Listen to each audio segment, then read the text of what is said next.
Here we go.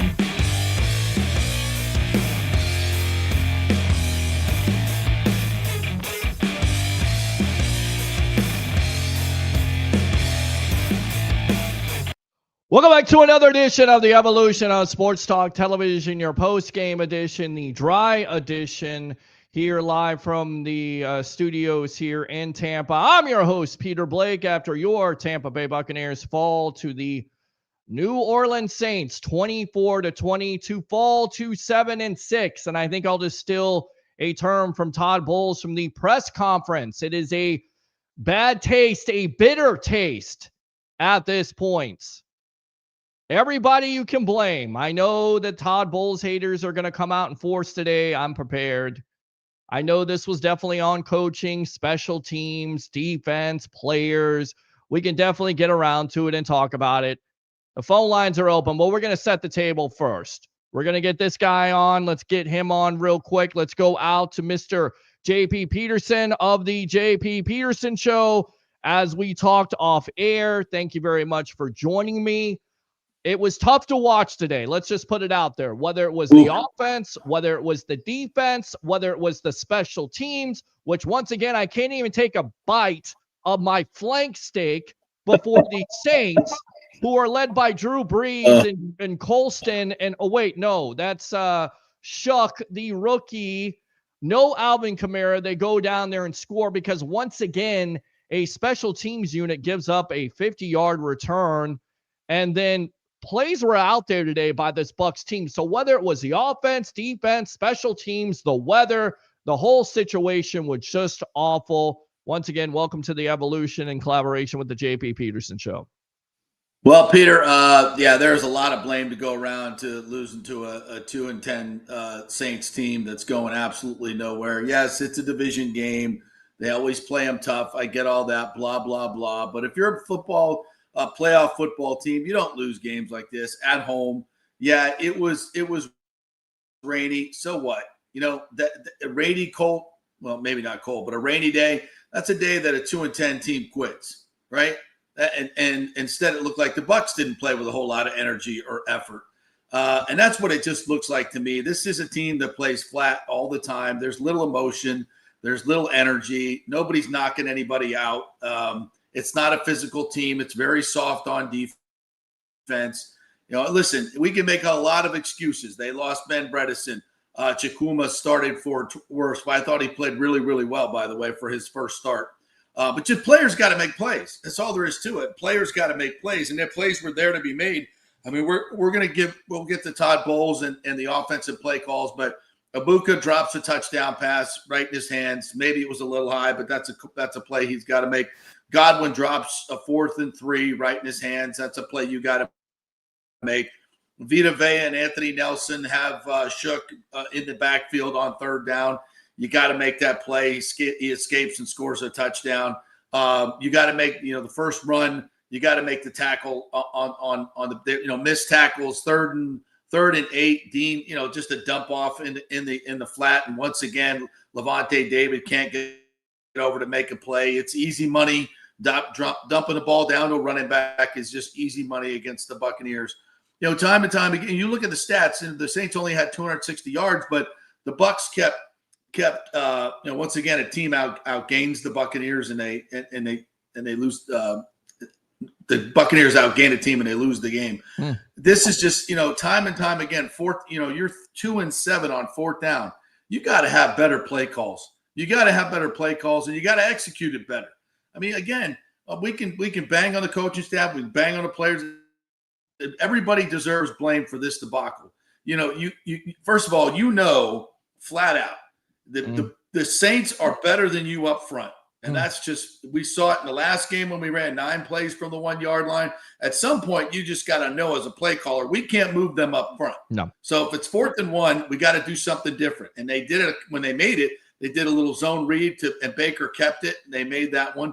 The throw to Godwin, that was a good call. You got to complete that one. But the ones you're running up the middle with your backs, we never sneak the ball. We never quarterback sneak. We don't have a tush push. Nope. I would like to see us work on something in that regard. You got a quarterback that doesn't mind being physical. Why does he never quarterback sneak? I don't know. It's the easiest play in football. I'm going to have to ask Grizzard that this week. What else do we? Well, I would say this. I mean, it doesn't make any sense when you have somebody who's making his first start at left tackle, and then you have Ben Bredesen go out with an injury, which did not look good. He walked off on his own power, but you look at the replay, it was ugly. Who knows how that's going to work out. But does it make any sense? The following play, you run to the same side there, and that's and you do it with Sean Tucker. And like you said, the last matchup, when they tried to do that with Sean Tucker, and I get it, they love the physicality of Sean Tucker, but the line's not getting that push. And then furthermore, you're bringing in Michael Jordan, and you have a guy in the left tackle spot there. You have Cam Jordan. You got guys like Demario Davis, who's prideful, who's still a pretty good, talented linebacker who's going to make that up. It does not make any sense. So that's on play calling, but also you're exactly right. Players got to make plays when you're put in position to make those plays at the end of the day. I mean, and defensively, Yaya Diaby, we talk about it, we laugh about it now, we're laughing about it. He has an opportunity to get that interception. doesn't make the plays. Zion McCollum, thank God, he gets thrown an interception today. He's catching it. Hopefully that does something for his confidence. But I don't know what was more consistent today, JP. Was it the downpour of rain, or was it the fact that every Saints wide receiver, especially down the middle, was again like the Atlantic Ocean, wide open? And it is so frustrating. I don't know what kind of changes you can make. I don't know if it's schematic. I don't know if Savasier Dennis needs to be changed. Maybe you go with the Deion Jones, which, by the way, and again, we're not taking phone calls. I don't know how many times I'm going to say this. I'm going to say it again. You Bucs fans, you don't listen. I get it. You have passion. We're not taking any phone calls. We're setting the table so you can come to eat. Get it? Got it? Good. Okay. Deion Jones has an opportunity to make an interception there and doesn't make the play. Yeah. I mean, plays were there to be made. Okay. So, did the coaches put them in the right opportunity? Yeah, they did. Put them in the right opportunity. They weren't there and they didn't make the plays. There were lots of calls where you didn't like the play call and they didn't execute it anyway. I mean, you just listen. You're at home. You're playing for your playoff life. You got to have better energy than that. I mean, There was a play when the Saints get the ball back with 5 minutes left, right? And you're like, well, hopefully the Bucs can get the ball back. The first play, they run up the middle for 5 yards. Yes. I mean, that's lack of effort. You're not getting off blocks. You're not doing what you should do. And in a situation like that where you should be desperate to get the ball back, you should be knocking them off the ball. You see teams do this all the time. The Bucs just give it up so easily. And they did get the ball back, but in the end, it wasn't, once again, a fourth down throw. K. Dotton is wide open. He's got plenty of room to get the fourth down, and Baker throws it low. I thought Baker was, had a C-plus game today, made a couple of really nice runs, but, it was a little sloppy out there, and he wasn't helped by drop balls at all. So maybe, throwing in the drop balls, I'll give him a B-, but he wasn't great. Nobody played great today. I don't think anybody played well. And, at some point, it's on the players to make plays. And the more you look at this team now and this roster, it looks closer to a rebuild than it does a Super Bowl championship with all the injuries that they've had this year. Now, they're still in, got an opportunity to win Thursday night. You need this big divisional win. But, man, if they can't beat the Falcons, this season might be over. It might be over because I don't think you're going to win at Carolina at this point. And listen, there's going to be a lot of talk about Todd Bowles again today. And listen, I've said this. I said it last year. I would have preferred to keep Liam Cohen over Todd Bowles, and they had a chance to do that, and they decided not to. I think it was a mistake. Right. Liam Cohen, I think they won again today. Did they win again today? They did win the game. They did win a game 9-4. Yeah, I mean, they're impressive. They're impressive. Yeah. I mean, it's yeah. Look, is there energy with this team? No, doesn't look like it. Are they being motivated by their coaching staff? They're pros. They probably shouldn't have to do that, but there's no fire there. And when there's, when your defense is as ineffective as this defense has been, they got a pick today. They got the rookie to throw. It wasn't even his fault because the wide receiver cut off his route, and all Zion had to do was just catch the ball with nobody around him, and he still fell down. Catch the ball and run it back for a touchdown. He catches the ball, falls down, and then this timid run back. It's just the defense is timid. They're not coming up and hitting anybody. They don't scare anybody. There's nobody physical on that defense other than Vita Vea. It's a whole lot of meh right now. It is. You had Yaya Diaby, you had 3 sacks. I thought the defense did a good job after the first drive there. But again, much of the same in the second half. And you're exactly right. That is definitely on coaching. That is definitely on the energy. And as I tell people, fans, they're screaming at the top of the rooftops there in Tampa and Del Mabry all over the place to fire Todd Bowles. It'll all get cleared out in the wash, because if this team does lose the division to Carolina, then that the Glazers will make some changes. But at the end of the day, they're still in it. I still tend to be optimistic. I just don't know where this changes. Yes, you may get back Mike Evans. Yes, you may get back Jalen McMillan. Yes, in a couple of weeks, you may get back Kalijah Cansey. But are those changes to your offense and to your defense going to, stop players being wide open? Yeah, I think this was the most dejected that I heard from Todd Bowles in a press conference. He sounded like he was just, I don't know. I mean, you heard the press conference. It seemed like he was done at this point. I don't know what, I feel bad for the guy because the guy can put you in the position to win, but sometimes players maybe just need a new voice. And I'm not saying he needs to be fired, but what I am saying is if you continue to lose, you continue to make the same mistakes, then there will be some changes. It won't just be to Todd Bowles. It'll be to the entire coaching staff. It'll be players because they will be playing for jobs. Listen, I know that you have an anniversary dinner. I appreciate the time as always. Priorities, my friend. Final thoughts and go ahead and promote yourself here on the Evolution. Well, a lot of people on Twitter are talking about Jason Light as well. I thought he had an opportunity at the deadline to add an inside linebacker. They did not. Maybe add a little bit of toughness to this defense, and if not, bring in another defensive lineman and a some type of edge rusher and some type of inside linebacker that had an attitude. Some of these experienced players that are physical and had an attitude that could change the attitude and add some leadership on this defense, because there's just none there. I don't see it. This offensive line has just been beat up, and they could have maybe added a piece on the offensive line. They're hard to find at the deadline, but definitely defensively they could have done something. I thought Chukwuma played well. Actually saw Dan Feeney make a block on Bucky's touchdown. That was pretty good, which shocked me, because usually when he's out in open space, he's whiffing on everything. Right. So there's a lot of injuries, but the bottom line is you can't lose to this team in this situation. No. Not if you're a good team, not if you're a well-coached team, not if you're a highly motivated team, not if you have great leadership. I think of some of the really good and great Bucs teams, the Super Bowl teams. I was Trent Cooper, the producer. I'll drop some names here. The producer, the Emmy Award-winning producer of the Bucs Raise the Flags docuseries that's coming out on Thursday. He sent me a couple of advanced episodes, and they're fantastic, by the way. It's coming out in the morning on Thursday. Take the day off if you're a Bucs fan and just binge watch the whole thing. It's absolutely insanely good.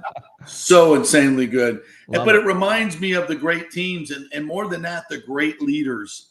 The Rondé Barbers, the Simeon Rices, the Derek Brookses, the Warren Sapps, the Brad Johnsons, the Tom Bradys, the Rob Gronkowskis, the Ndamukong Suh. I mean, these guys were bad mofos. And they were dogs. They were experienced.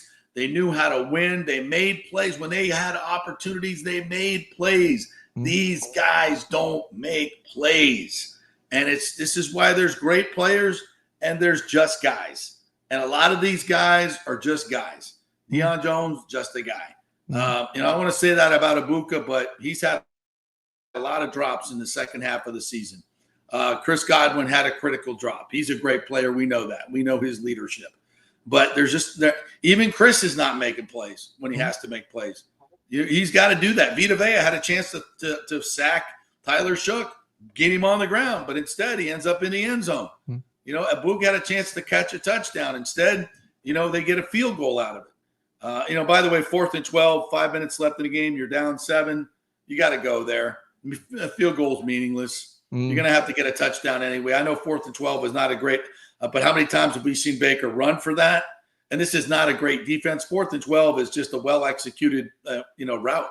It's not that difficult. In that situation, you got to go for it because your defense ain't getting the ball back in any timely fashion. So, yeah, coaching, bad playing, bad energy. The bottom line is, really good teams with great leadership do not let you lose games like this. You don't let bad teams hang around on a wet day. And they did. So, this is just, you are what your record says you are. This looks like a 500 team with all the injuries this team has. Looks like a 500 football team. And maybe they'll squeak out another division. But, I mean, you could just, all these Todd Bowles seasons seem exactly the same. exactly. Fast start, huge lull in the middle, close well. Hopefully, everybody else around you loses, and you get the division title. And then you lose in the first round. It seems like a very much a Groundhog Day, and it seems like we're headed towards another one.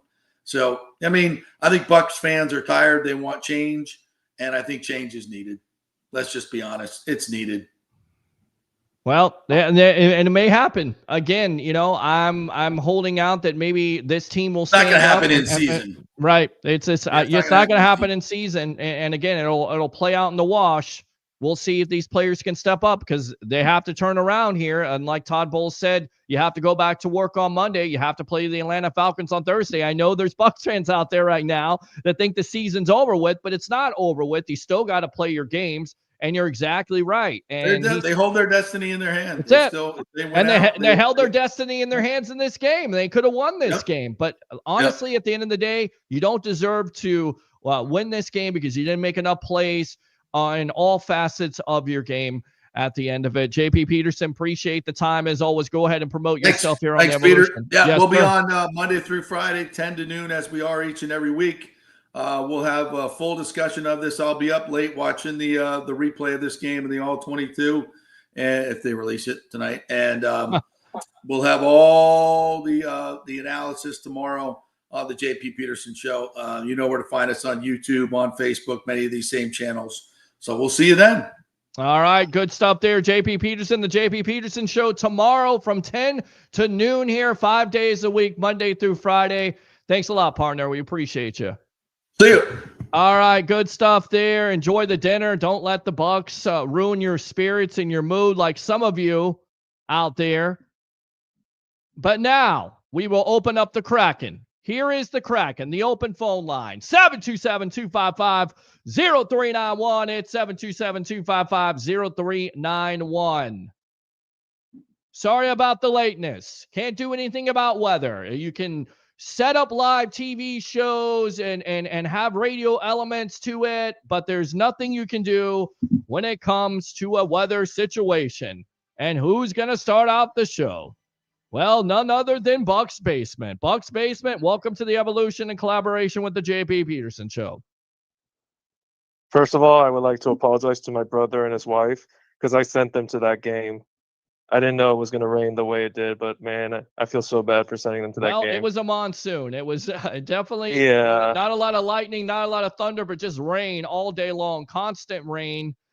Did it help the offense? No. Did it help the defense? No. But it's like, as Todd Bowles said in the press conference, both teams had to deal with it, so it shouldn't be an excuse. There's no excuses. But here I'm going to keep this short and sweet.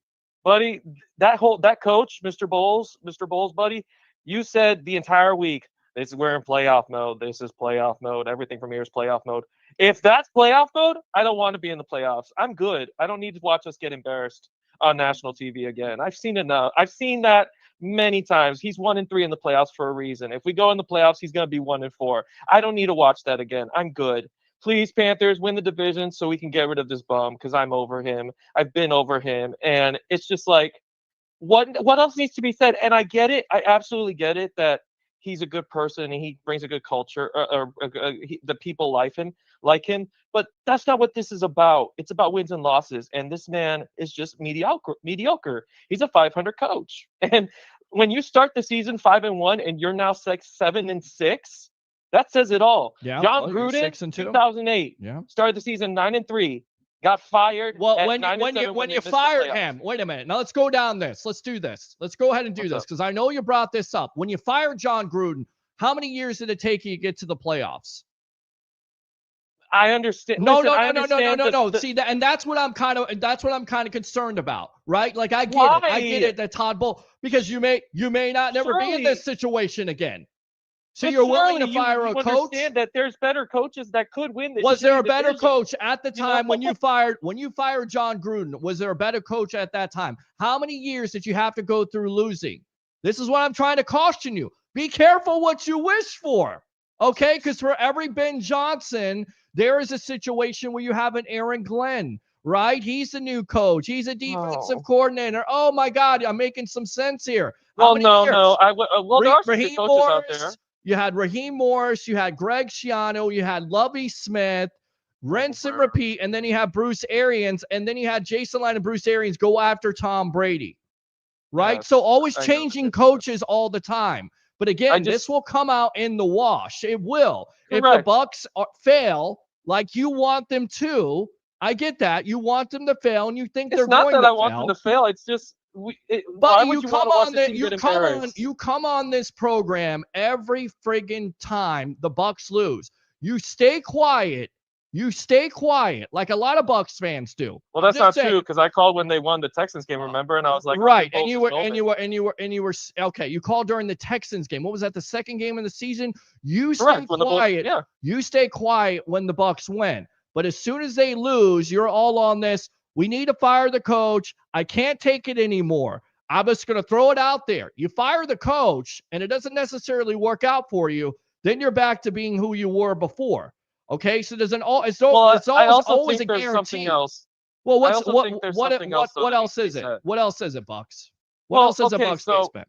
Yeah, I understand. Okay, so there's just something else though. Okay, so I understand. I'm not going to blame offense because again, we've had 3 offensive coordinators in 3 years, and you're playing Russian roulette. You're going to get a dud. But this man has been the defensive coordinator and the defensive coach for 4 years, and every year It's his not defense good. gets worse. It's not good. It's not good. It hasn't gotten better. I agree with you on that. You still have open wide receivers. I see it. I get it. We could sit here and talk about injuries until the cows come home. It's disappointing. How long has the middle of the field been open? It seems like 2 years? since last year. Seems like since 2 last years, year. right? Right. I agree. I agree with you. I can't say anything more about this. I can't defend this because it's there and I see it. And I'm frustrated by it. I'm going to be going to Thursday's game, so I'll see you hopefully there. But hopefully you do. Kirk Cousins, he threw 800 yards and 4 touchdowns in 2 games against Todd Bowles. You don't think he's thirsty for that middle of the field? He's going to look at that and be like, "Oh, I'll take that all day." Well, they're definitely desperate for a win at this point, Bucs. They're definitely desperate. And listen, this defense has done no favors or has done the favors to these quarterbacks when they're struggling. So that's what you worry about. You're on Thursday Night Football. You've got to turn the page. You're still in this playoff thing. I know you're tied with the Carolina Panthers. I know right now a lot of Bucs fans feel like Carolina's going to win. Let's see it play out, but it does not look good when it comes to defense. They have their moments, but it's just too inconsistent. Bucs Basement, appreciate the call. Use the second one if you want to. All right, my friend? Have a good one, man. All right, good stuff. Open phone line, 727-255-0391. It's 727-255-0391. Do not mistake what I'm saying here. Do not sit here and say I'm defending Todd Bowles because I've been very fair about this. It will come out in the wash. If you lose the remaining of your games and you don't win this division after a start of 6-2, we've seen the Glazers pull the trigger. But again, be careful what you wish for because you might just get it and it may not work out like you want. Son Devil Dave, let's go out to it. Great job. Goodbye forever. Thank you for wasting my time. Well, go ahead, my friend. God bless you, man. I wasn't sure if that was Raymond James Stamen or the Tallahassee Monster Truck mud bug competition. It was. I know they have the monsoons, right? Right. It was not good. It was not good. I don't think we have any sound effects at this point. Who knows? Who cares? Well, here's the irony. The yes. irony is that a dome stadium team who really isn't used to those conditions come in, they're able to play in those conditions with a team like the Bucs, who basically knows what's going to happen during the forecast. They're going to know that, and it's difficult. That was a tough for both teams. Right. But I was really just, you don't want to sit there and everyone's screaming about fire Bowles. Well, Easy E missed a pass in the end zone. There was a couple other drops. That's on Bowles because the coaching staff. Hold on, the coaching staff, the wide receiver coaches teach Ibuka and Godwin to drop passes. I forgot. Oh right. my God, Godwin that's how pass, you're taught. Ibuka dropped the pass. That's not on that players. Last play, didn't they try to challenge? Well, I guess you can't challenge. I thought that Otten made that 3rd and 8 at the end there. Otten can never. If it's a close play with Otten, more times than not, it's going to go against Otten in the Bucs. It's done this all year long. Didn't get the spot. Not going to get the spot. By the way, not blaming referees, but right before the half, That pass interference call on Ibuka was the most ridiculous, horrific, egregious call I've seen a ref make. Clete Blakeman, you need to be investigated along with your whole entire friggin' crew that you're on the cut taking bets at this point, because that was not pass interference. I'm sorry. I don't care if the defensive player did his best LeBron James flop or looking like he got hit by a damn bullet from a nearby house. Okay, that was not pass interference. And oh, by the way, it is pass interference when the defender puts his hands and arms around K. Dotton. It's an egregious call that is not made. Right. Was it the reason why you lose? Calls. It's one of the contributing factors. Absolutely. And it's stuff I just think is a combination of the weather, not playing up expectations. They probably look past the Saints. They just got to tighten up. But you can't let, Tyler. You can't look past a 2-10 football team. You can't. You can't. But you can't let Devin Neal and Tyler Shaw beat you. Who's Devin Neal? Who's Devin Neal? Practice squad? He may have been related to Lorenzo Neal. Maybe he's Lorenzo Neal's he had 70 yards today and a touchdown. Who knows? This Shaw at 55. You just can't let and Shaw, I don't know if he's related to the Mannings. He looks like he runs in slow motion. And that was like the longest play I've ever seen as far as he was running so slow and yet he scores. It's just crazy. So again, let's tighten up. Thursday, turn around. I like the short week, actually. That way they can get back on it and get going here Monday, Tuesday. Do you think you're going to do something at Tampa Joe's for Thursday, or what are you going to do? Thursday will be home, so I'll be there covering it. I'll get off at work at 5:30. I'll go over there, deal with traffic like always. Hopefully it's not raining. Please, Florida, can we please say it's December and move on with the freaking rain? Can we move on at this point? I thought it wasn't hurricane season. Yeah, we just got to tighten up. I know we had a couple injuries today. Didn't one of the O-linemen get hurt? And Harrison, who else got hurt? Not Harrison. Well, you had Bretterson go out, you had Tyke Smith go out, and you had a Hassan Reddick, who's seems like he's been hurt all year long. I'm going to have to get going, but I hope they heal up. Let's go Thursday night, beat the Falcons. We'll be off okay. We'll be 8-5. Or 8-6. Well, you're 7-6 right now, so hopefully you're 8-6. Yeah. Sun Devil Day, appreciate the call as always. All right, take care. All right, God bless. All right.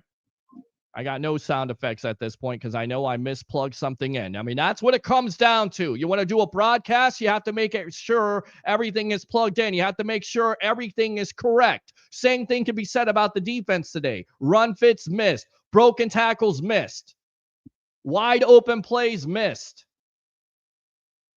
And it goes back to what Dave Moore has said. He said it on Bucs Radio because I'm listening. I'm rushing home to deal with traffic, which, by the way, sucked.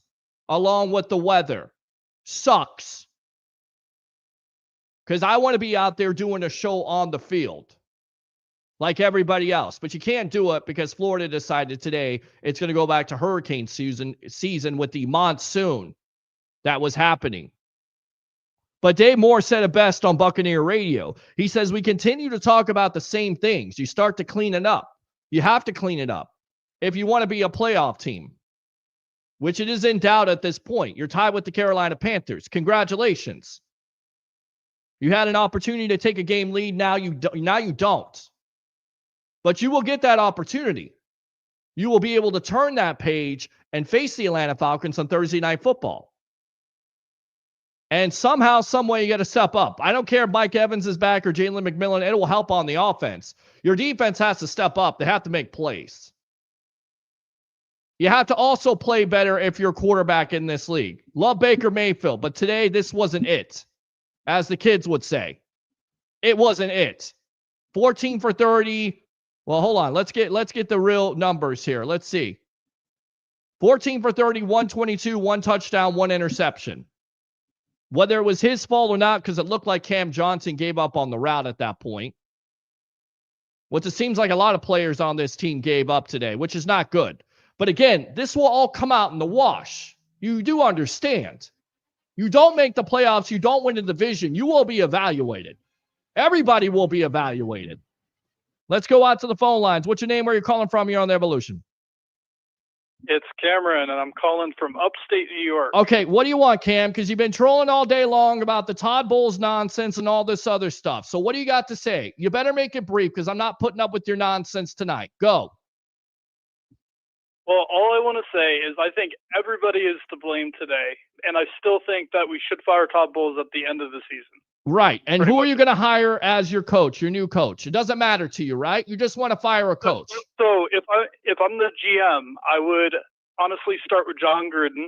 Okay, let's start with John Gruden. Go ahead. John Gruden has the thought. Did you not see John Gruden coming out of the tunnel? Did you not fire John Gruden already? Did you not fire that coach already in your history?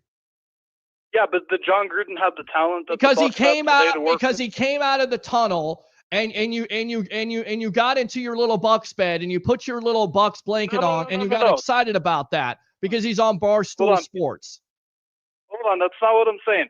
I'm saying that John Gruden came out of that tunnel with the sword and fired up the crowd. What does that mean? It's nonsense. It means nothing.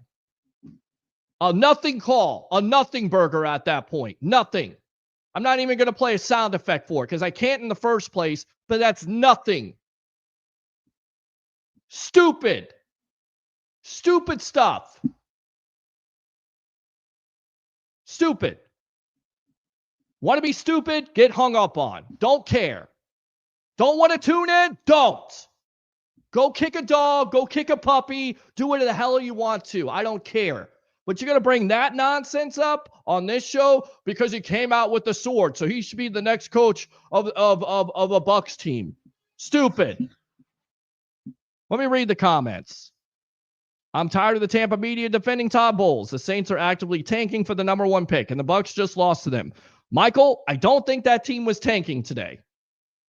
They were playing with effort. They were playing with enthusiasm, and it's a divisional game. Hate to break it to you. I know you shouldn't lose, but anytime you don't play your game, Bucs fans, this is football 101. You don't play your game, you're going to get your head knocked off. Period. 0-12, 12-0, just like Todd Bowles said in his press conference. Very simple. Well, you already know I'm calling in. I think we should be done with calling me negative. It's not negative to be realistic about this team with Bowles as a head coach. Get it. I don't understand why Bucs middle field always is open. Is a scheme where players can't play zone? Not taking calls right now. Why can't Bowles change it up? Offense needs players on shortage. Run up the middle. Yeah, again, you look at the numbers when it comes to the Saints. Tyler Shuck, 144 yards of passing, 13 for 20, 1 interception. 3 sacks for the day for the Bucs early on. Devin Neal, 19 carries for 70 yards. Shuck for 55. That's over 100 yards of rushing. What do we talk about all the time? What is this Bucs defense? Their staple. Shut down the run. Guess what? Didn't do it. Lose the game. Bulls talked about at the end of the game. Run fits. Not getting your run fits. Not making tackles. Not making plays. Once again, is that all on coaching? Some of it. But it's also on players. It's also on accountability. Players got to step up. It's easy to sit on the show and call for the coach's job. What next then? What's the next thing you want to do besides fire the coach and fire the whole staff and start over again? Some of you, I wish they would fire the coach. I wish they would fire the whole staff. And then I wish you would get the opportunity to understand what Bucs losing football is really like. A decade of just awfulness. I wish that upon some of you. I do. I hate to say that, but I do. Because you want to fire the coach every freaking year. You deserve what you get. You may get it soon. Roger Shue, go. What up? Okay, so Fine. yeah, I'm agreeing with everybody else. Good. Fire Bowles. Great. Good. Anything else? All All right. yeah. See ya. Good. Nothing. Again, a nothing burger. Nothing. Nothing. Fire the coach. This is what we hear. We're not going to talk about the game. We're not going to break down the stats. We're not going to break down the plays. Just fire the coach. If you're going to call in and say you want to fire the coach and just say because I want to fire the coach because the guy came out with the sword and he looked good with the sword because he had more excitement than Todd Bowles has on the sideline, then I'm going to hang up on you. 727-255-0391. It's 727-255-0391. Let's see. The middle of the field open because of the zone defense. And of course, we have three guys that have a shot at sacking the quarterback, and each one of them just slid right after off of them. It was bathed in grease and runs for a touchdown. Van House Life. I'm not reading your comments today. Forget it. I'm tired. I've heard enough of you already. Go out to the phone lines. What's your name? Where are you calling from? Yes. Welcome to the Sports Web. Going once. Oh, sorry. Hello. And I'm just here to agree with you on one thing. These fans do not know what true suffering is and how much I would have killed for this team a few years ago.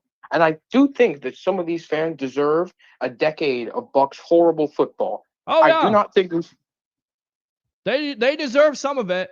Some of these fans that inbox me go, do you agree with me now? It doesn't matter if you tell me 1,000 times. If I agree with you, I told you to let it play out. I don't know what the answer is, but I can tell you that if this Bucs team does not improve, if they continue to make the same mistakes, there will be wholesale changes.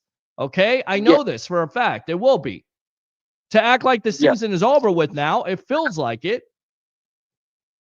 It feels like it. It definitely feels like it's over with because you lose to now a 3-win football team where you should have no business losing to a 3-win football team. You come out flat. Right. You come out not making plays. Your defense is not making plays. I get that. I understand it. Go ahead. Also, I just want to say that Ibuka drop, yes, it was a bad throw, but I don't think Emeka should be in that position in the first place. It's not a bad throw. It's a catch you have to make. It's not a bad throw. It's a catch you got to make. Right. It's a catch you got to make. It's a catch you have to make. It is. It's a catch you got to make, and then on like on top how can you defend him? I get it if it's like early in the game. That was a huge play in the game. Yes. You have to catch that ball. Yes, it is. And again, Ibuka's a rookie. And you're depending on him to make that catch, and usually he makes those plays. But lately, he's had a lot of drops. Absolutely. And Godwin, we know that Godwin's made those catches before. The defender's right on him. He makes the play, but you have to make that play. You don't make that play, you go for it on fourth down. You're 2 for 7 on fourth down at the end of it. It's not going to get it done. You're not going to get it done. You're giving the offense of the Saints a short field, so you're putting your defense in a bad position in the first place, right? Which is not good. Also, if anything about coaching, I think we should be talking about Grizzard having Sterling Shepard block a monster defensive end on a run play. Yeah. Like, what do you expect him to do? Doesn't make lots of sense, my friend. Appreciate the call. Use the second one. Let me go out to Trevor here. Trevor, welcome to the Evolution. Hey, how's it going, Peter? Going good, man. Going good. Live the dream. So, I mean, I'm not going to sit here and talk about a damn sword or why we should fire Todd Bowles. What I'm going to do is I'm going to call the players out. That shit out there was atrocious. Yep. And the players played like complete shit today. I don't think I've ever been so disappointed in the performance. I'm not saying the effort wasn't there, but the execution from the players was terrible. And I mean, you can sit here and blame Todd Bowles all you want to for all you trolls out there, but these players are getting paid to make damn plays, and there was plays to be made, and they just didn't make them. Yep. I agree. And again, we talked about it over and over again. You know, the play calling and going back to it. Doesn't make any sense to run Sean Tucker after your left guard goes out and you're playing a rookie left tackle. Some of that stuff doesn't make any sense. You know, running a second down on a draw and then going 3rd and 13. And by the way, your third down went from top 10 in the National Football League to like the bottom of the league because Josh Grizzard is no longer your third down specialist. He's an offensive coordinator. So whomever is calling the third downs at this point. They're not doing their job. It's not working. It's not working this year, whether it's the weather, whether it's the multiple injuries, whether it's Baker hurt, whatever it is. Their injuries happen, weather happens. You have to overcome it, and the Bucs were not able to overcome that. And as simplistic as that is the hard reality of the situation, period. Yes, it is. And I think the players need to go home tonight. They need to look themselves in the mirror, and they got to make some decisions within themselves. Do you want to play in the playoffs, or do you just want to lay down and just prepare for an off-season vacation? I mean, the choice is there. I mean, I'm going to be there Thursday night. I'm going to support the team until the season's over. I just hope they show up Thursday night ready to play football. Agree. Completely agree. And it'll be on them. And again, Todd Bowles talked about this in his press conference, that these players are going to have to go to work tomorrow. They're going to have to turn the page. You have a short week. You got to play through the injury situation. We'll see if they get back Mike Evans. We'll see if they get back Jalen McMillan. And they'll go from there. And if you don't, you're going to have to play through it. And who knows if Tristan Wirfs is going to be ready or not. You have to play through that. I thought the rookie today played well. I thought he's a great story. You didn't hear a lot about him. When you don't hear a lot about somebody on the offensive line, that means they played well. So that's a good thing. Yes. So receivers got to step up. Defense got to step up. The tackling was atrocious today. The coverage in the middle was atrocious today. They need some humble pie. You know what I mean? It's like, it's one of those things where it's like, hey, you just got your butt hit by a 2-win, now 3-win team. Yep. And if you're serious about making a run, you better get your ass to work. And like you said, Monday, they better get their shit together and get prepared for an Atlanta team, because they don't like us. They want to beat us. And, you know, Kirk Cousins, he's known to have great games against us. So we got a lot of damn work to do, Peter. Agree. I completely agree, my friend. Anything else here on the evolution? No, sir. Go Bucs. All right. Absolutely. Go Bucs. I don't have any sound effects right now. We're not going to worry about it. He said, go Bucs, go Bucs. Let me see if I can get this caller in here. We'll take calls. I've been missing some calls here. This caller's calling from Utah, so who knows who this is. We'll take our chances at this point. We'll see what happens as I'm calling back people. All right, not answering. Open phone line, 727-255-0391. It's 727-255-0391. It's hard watching the defense play worse every week. It is. I agree with you on that. They did have their moments. All right, so let's go out to Louie. Louie, welcome to the Evolution. What's going on, man? So I want to make one thing very clear. John Gruden is not walking back in that door. Thank you. So for everybody who wants John Gruden back, we already tried that experiment. It didn't work then. It's not going to work now. This team, in my opinion, has one more week to get it together. You got McMillan, you got Evans coming back this Thursday for the Thursday night game. And we'll see what happens there. If they can get it together, great. When the playoffs come around, Peter, you know how I feel about the playoffs. Just get in, and it's a whole different season. But as far as the whole firing Bowles and all that bull jive, look, I've been a Bucs fan since '95. I've seen a lot of bad seasons. You guys don't really know what it feels like to lose the way we've seen this team lose. Bowles has got us into the playoffs. The room respects the hell out of him. And all that stuff that was kind of going on with Bucky Irving and all that was all kept under wraps. And that's because they have a great locker room. That starts with Coach Bowles keeping that under wraps and all that. And the guys seem to respect him. Right now, they're at a slump. It happens, but you got to get into the playoffs. That's what it just kind of comes down to. Just get into the playoffs and take it from there, because it's a whole new season. Unfortunately, I came down to Tampa, as you know. I seen the Lightning lose twice. And I seen the Buccaneers, my first game at Ray J, I seen them lose. Didn't quit though, stood there the whole time. No ponchos available, so I grabbed the trash bag, cut it open, and that was my poncho, and I stood there the whole time representing the Tampa Bay Buccaneers. Look, these things happen. It's unfortunate, but I still have faith in this team. But if we lose this Thursday, I think we have to kind of question what's kind of going on and moving forward. But it's not going to be easy, you know. We just got to get into the playoffs. That's my whole concern, Peter. Well, you got to get into the playoffs. It's one game at a time. You got to finish up your season. You got a tough test versus the Atlanta Falcons because it's another division. And then after that, you got some rest. Hopefully, you can get even more healthy because you face the Carolina Panthers on the road. And by the way, Dave Canales has that team believing in themselves. They're a young team, and they're coming for you. And, oh, by the way, they gave you everything you could handle, even though you swept them last year. They gave you everything they can handle. So you're the target. This is what the NFL wanted. Yep. This is what the NFL was going to get. The Bucs, they made their bed. Now they got to sleep in it. I know it's a cliche, but listen, you could have put some distance between yourself and the Carolina Panthers, and now you can't because you couldn't beat a 2-win football team, and you didn't deserve to beat a 2-win football team because you didn't play well enough. You played down to their level. You played worse. It was confusing today of what team had 2 wins and what team had 7. Yeah, I was 3 rows behind.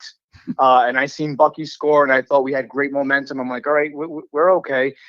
I mean, the referees it was questionable, but you can't always pin it on referees. You know, the players got to go out there and make plays. And like what I heard you say earlier, the coaches don't coach the players to drop the passes. That comes down on the players. Exactly. Who could drop that pass? Godwin dropped that pass.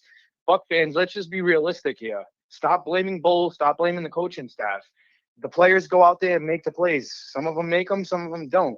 And I did say on my platform that the most important game this year is going to be in January 4th against the Carolina Panthers. So let's take it one day at a time, one game at a time. Let's see what happens this Thursday, and we just take it from there. All right. It's just this one got away from us. I'm sorry that the trip wasn't better, my friend. I hope you still enjoyed yourself. Thanks a lot for calling the Evolution, my friend. All right, buddy.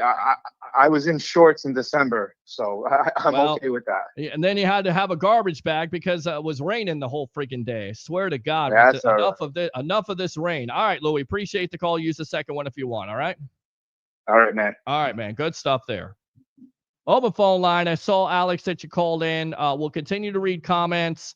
Let's go out. I don't have his intro on, so we'll go out to Tampa Bay. Ray Kennedy, best of the Bay. Enough with the sound effects. I don't care. Go ahead, my friend.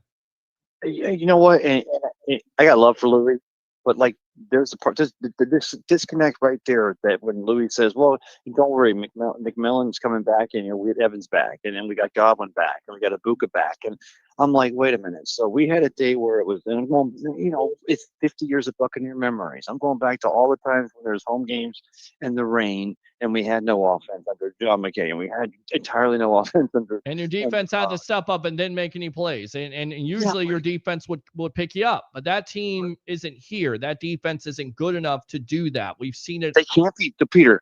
I'm listening to Dave, the tight end, Dave Moore. Yes, listen to him too. Because there was those big splash plays that they had. Tyler Shuck found those splash plays, and I'm like, yeah. The reason why they found those splash plays is because their offense was on the field a lot more than they should have been, because our offense couldn't run the ball in our own house in a monsoon on the best grass in the NFL. Then why the hell do I want to play in Chicago in January when I can't run? Why do I want to play in Los Angeles again when I can't run the ball? Look, we can have 72 receivers. We can keep drafting first-round receivers for the 32 years. If you can't run the ball at home in rain, with not to forget Bucky's back or it's Rashad's back. It's tough, my friend, because you have and again, we keep on saying it. You have multiple injuries. You have a left tackle today who is a rookie for playing for Tristan Wirfs, who's one of the best tackles in the game, if not the best tackle in the game. You lose your left guard. I mean, how many reshufflings? I get it. It's tough to watch, but there's some factors here that are playing a part of it. It's not just. Well, there's a factor right there, though, Peter. You just said the left tackle fills in for the injury to Bredesen was tough. What you and me? Let's go back. Between you and I, we're over 110 years of Buccaneers fandom right here. When your left tackle and then your left guard is injured, you got to go heavy tight end, or you go jumbo, or you go 2 tight end package to make up for the injury or the replacement at left tackle. This offense doesn't have the ability to go 2 tight end on a consistent basis and run the ball, because we're all about 72 receivers running crossing patterns. And we've seen that when we play teams like the Rams, when we play teams like the Patriots that can stop that riff-raff across the middle. We can't run the ball straight up and down north and south. We're not going to win in the playoffs. Well, not only that, but because that's your offense at this point. That's where your offense is. You definitely have to run the ball more. You saw Mouse some Davis, things. how many Super Bowls did Mouse Davis and that run and shoot win? If we're gonna win the playoffs, You don't have a team. You got a great. I'm not saying you're a run and shoot team, and I understand where you're coming from, but it is a passing league. Make no mistake about it. But you're exactly right. You're going to have to run the ball if you're going on the road, and more than likely, if anything turns around, you're going to have one home game, and you're going to have to go on the road, and it may be against the Chicago Bears. And you're exactly right. If you can't run the ball and you can't play defense in January, in late January, you're not going anywhere. I completely agree with you on that. This is where they are right at this point. On a December 7th, 2025, a day that'll live for me in Buccaneer coach infamy, because I'll go ahead and say this once and for all. If we're all buying into we want a run and shoot, all upscale, 4 receiver set type of an offense, and yeah, Todd Bowles is not your coach, because he's a genius defensive scheming coach, but he's not a defensive scheming coach. 3 times today we should have punted the ball. And not because the numbers say you go for it on 4th and 1 at the 50. Well, 4 times we could have pinned him deep and let that defense have a shot to let a rookie quarterback make a mistake. Instead, we turned it over at midfield. Because you don't have any confidence in your defense. No, you do have confidence. No, you got more confidence in your offense, and you're letting Brizard run this team. I look at it differently. I say that if you're going for it that much on 4th down, you don't have confidence in your defense, because if you had confidence in your defense, like you said, you would pin them back. And we know that this defense, again, has had lapses when it comes to misfits. Go ahead. When Shucks throws that ball up down the sideline and Brian McCollum makes a play of the game, I don't even know how he read that, because the ball was thrown where no one should have been. And the very next 2 drives, we're at the 50, and we turn it over on downs after we made a rookie mistake. Rookie threw the ball up like it was a 4th down punt throw, and we didn't punt it to pin him deep and even try. And tell me when we lose by 4 why I'm supposed to feel bad, or I'm supposed to feel bad that we might miss the playoffs with a team that can't do a game like this at home. No, hey, go ahead, look for your offensive coach, forget the defensive schemes, because if this is what we want, right, Bucs fans, if we're all about just let's score 45 points and go, again, bring in Mouse Davis. Let's go ahead and run and shoot, because I'm about defense. Well, I don't know if this offense has been able to score 30 points a game, let alone 45 points a game at this point. I mean, that's been one of the factors that has definitely hurt this team, whether it's injuries or whatever else. Baker Mayfield has to play better. He knows he has to play better. Did the pressure on him help? Did the reshuffling of the offensive line help? It doesn't. And I know there's been moments this year where Graham Barton has not looked good as a center. He looks overmatched. So there's so many contributing factors at this point. And for them, again, to be 7-6 with all the injuries, it's a freaking miracle. Tampa Bay, Ray Kennedy, appreciate the call. Use the second one if you want to, all right? All right, thanks, brother. All right. On the phone line, 727-255-0391. It's 727-255-0391. Like and subscribe to the Sports Web on YouTube. YouTube Super Chats are there. Facebook Stars are there. Call on the phone lines. Again, this is in collaboration with the JP Peterson Show. We had him on. He broke it down. He feels like there should be a new voice. I'm not there yet. Doesn't mean I can't get there. I'm just going to let this play out. But the same things continue to happen. I think that's what you're kind of worried about. Alex, welcome to the Evolution. Hey, Peter. What up, man? What's up? Listen, I'm not here to say what you think I'm going to say. I'm not going to even say it. I mean, I know what you're going to say. I mean, what a overall team loss. Team loss. It's not one. It's on all phases of the ball. But listen. I'm gonna be real. I know you gotta like me, but you know I love you, bro. But listen. I get the pass drops are on players. I get it. Missed tackles. I get it.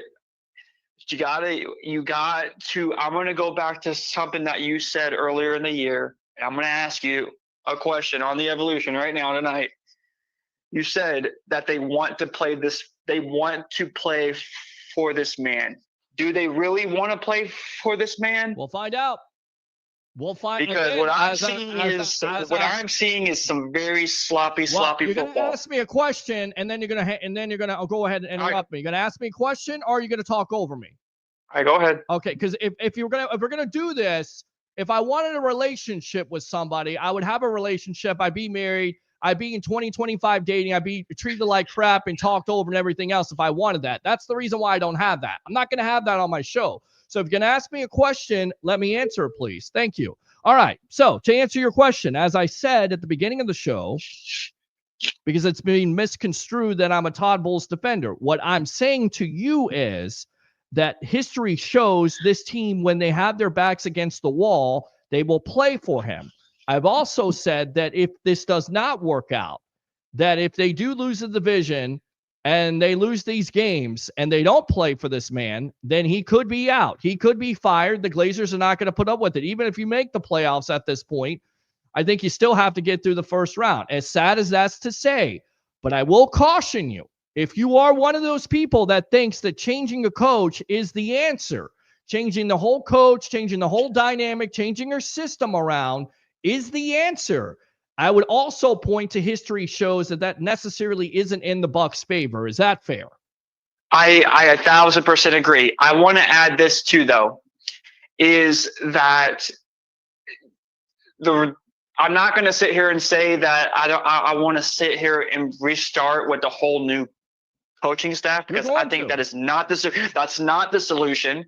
But I will say that there are some very questionable key play calling that has really hurt this team. Absolutely. And you can't sit there and say the drops too. Obviously, that goes into it. I mean, Emeka hasn't looked himself for weeks.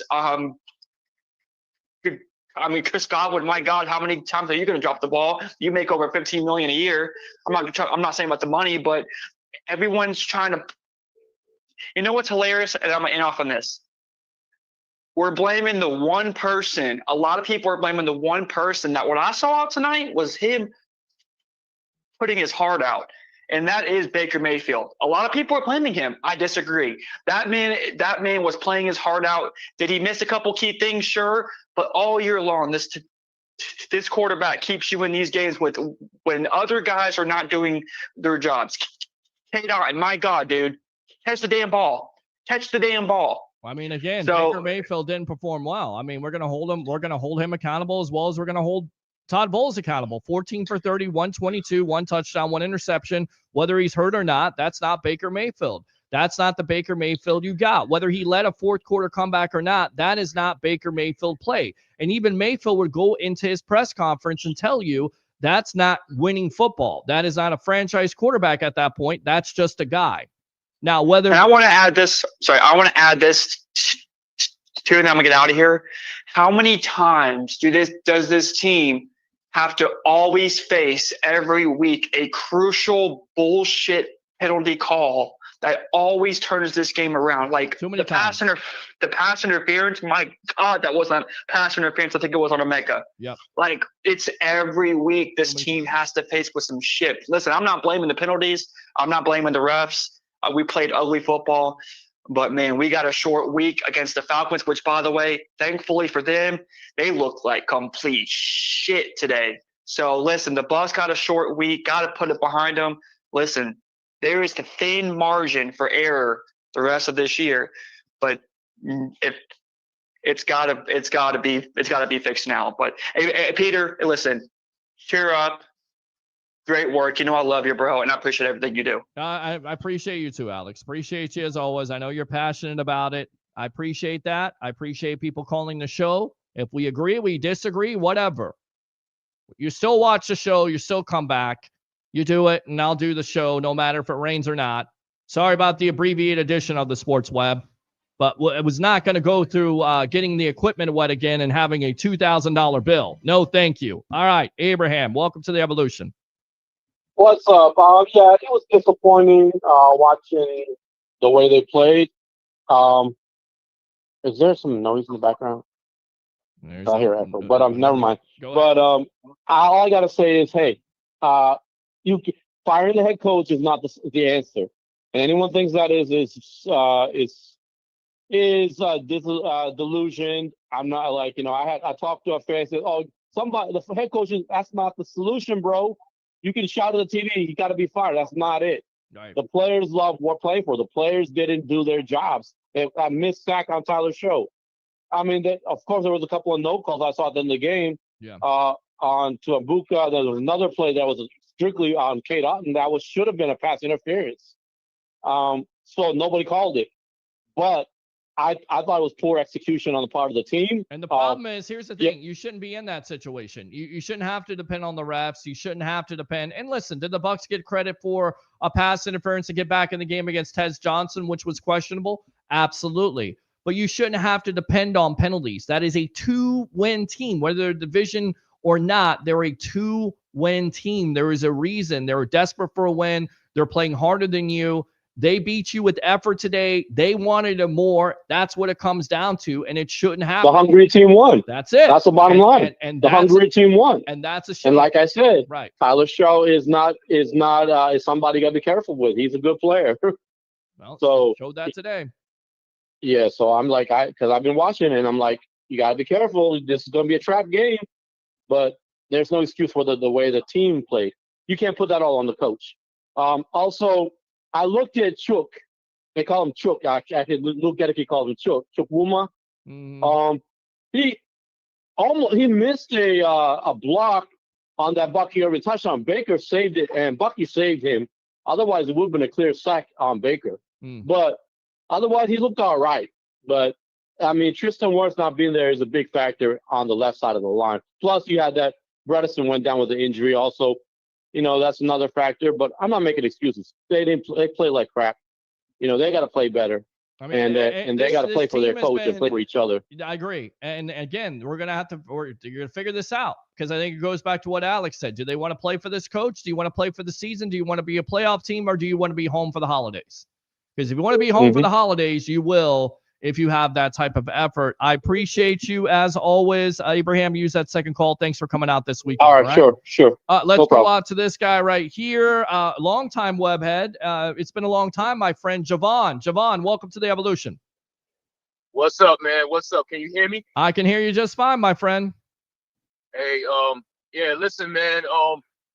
I'm not going to do all that old Todd Bowles thing, whatever. That's up to the GM. I'm not going to go into that.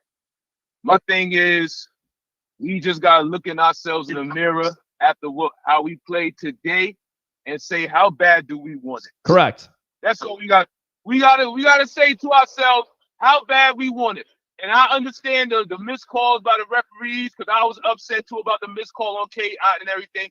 But that's in the rearview mirror. We just gotta look at ourselves. We got about 4 games left. We got Atlanta. We got Miami, which is playing pretty decent now, and we got the 2 games against Carolina. So we gotta look at ourselves in the mirror. We gotta say, how bad do we want it? How bad do we want to make the playoffs? Do we want to be a playoff team? Do we want it? What are we gonna do? What are we gonna do?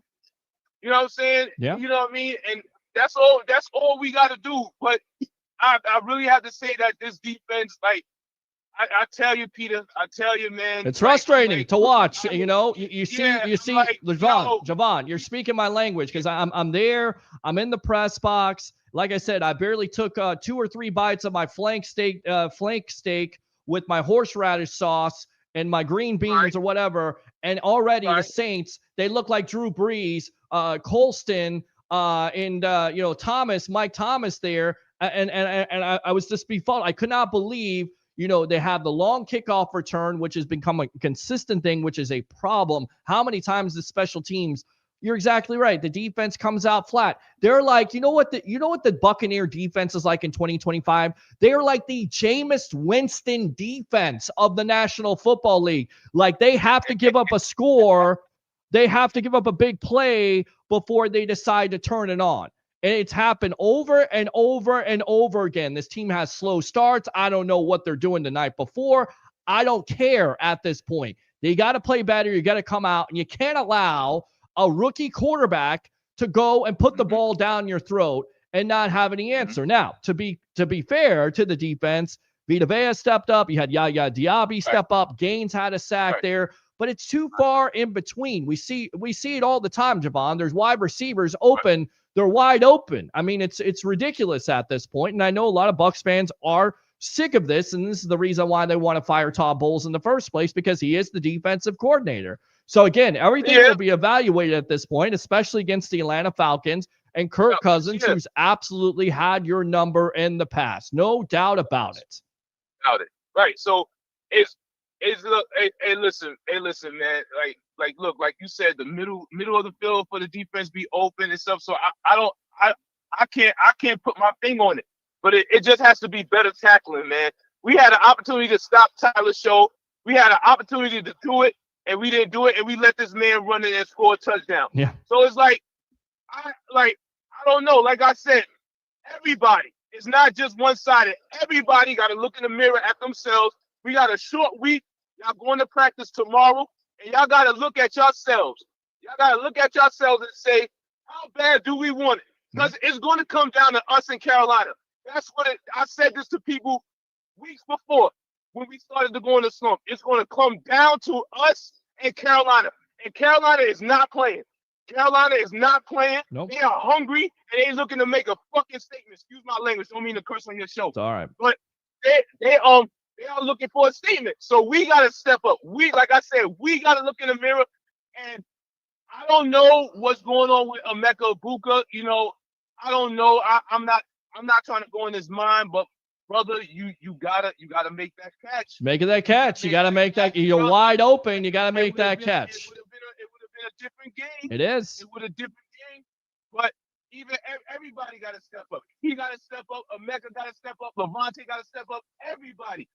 Y'all got to look in the mirror at yourselves and step up. When we play Atlanta, we got to be a better football team. That's all we have to do. Look in the mirror and be a better football team and try to win the game. Javon, don't be a stranger. Appreciate the call. Love the passion. Love the French language too. That's okay. Use your second call if you want to. All the way there from New York, my friend. All right.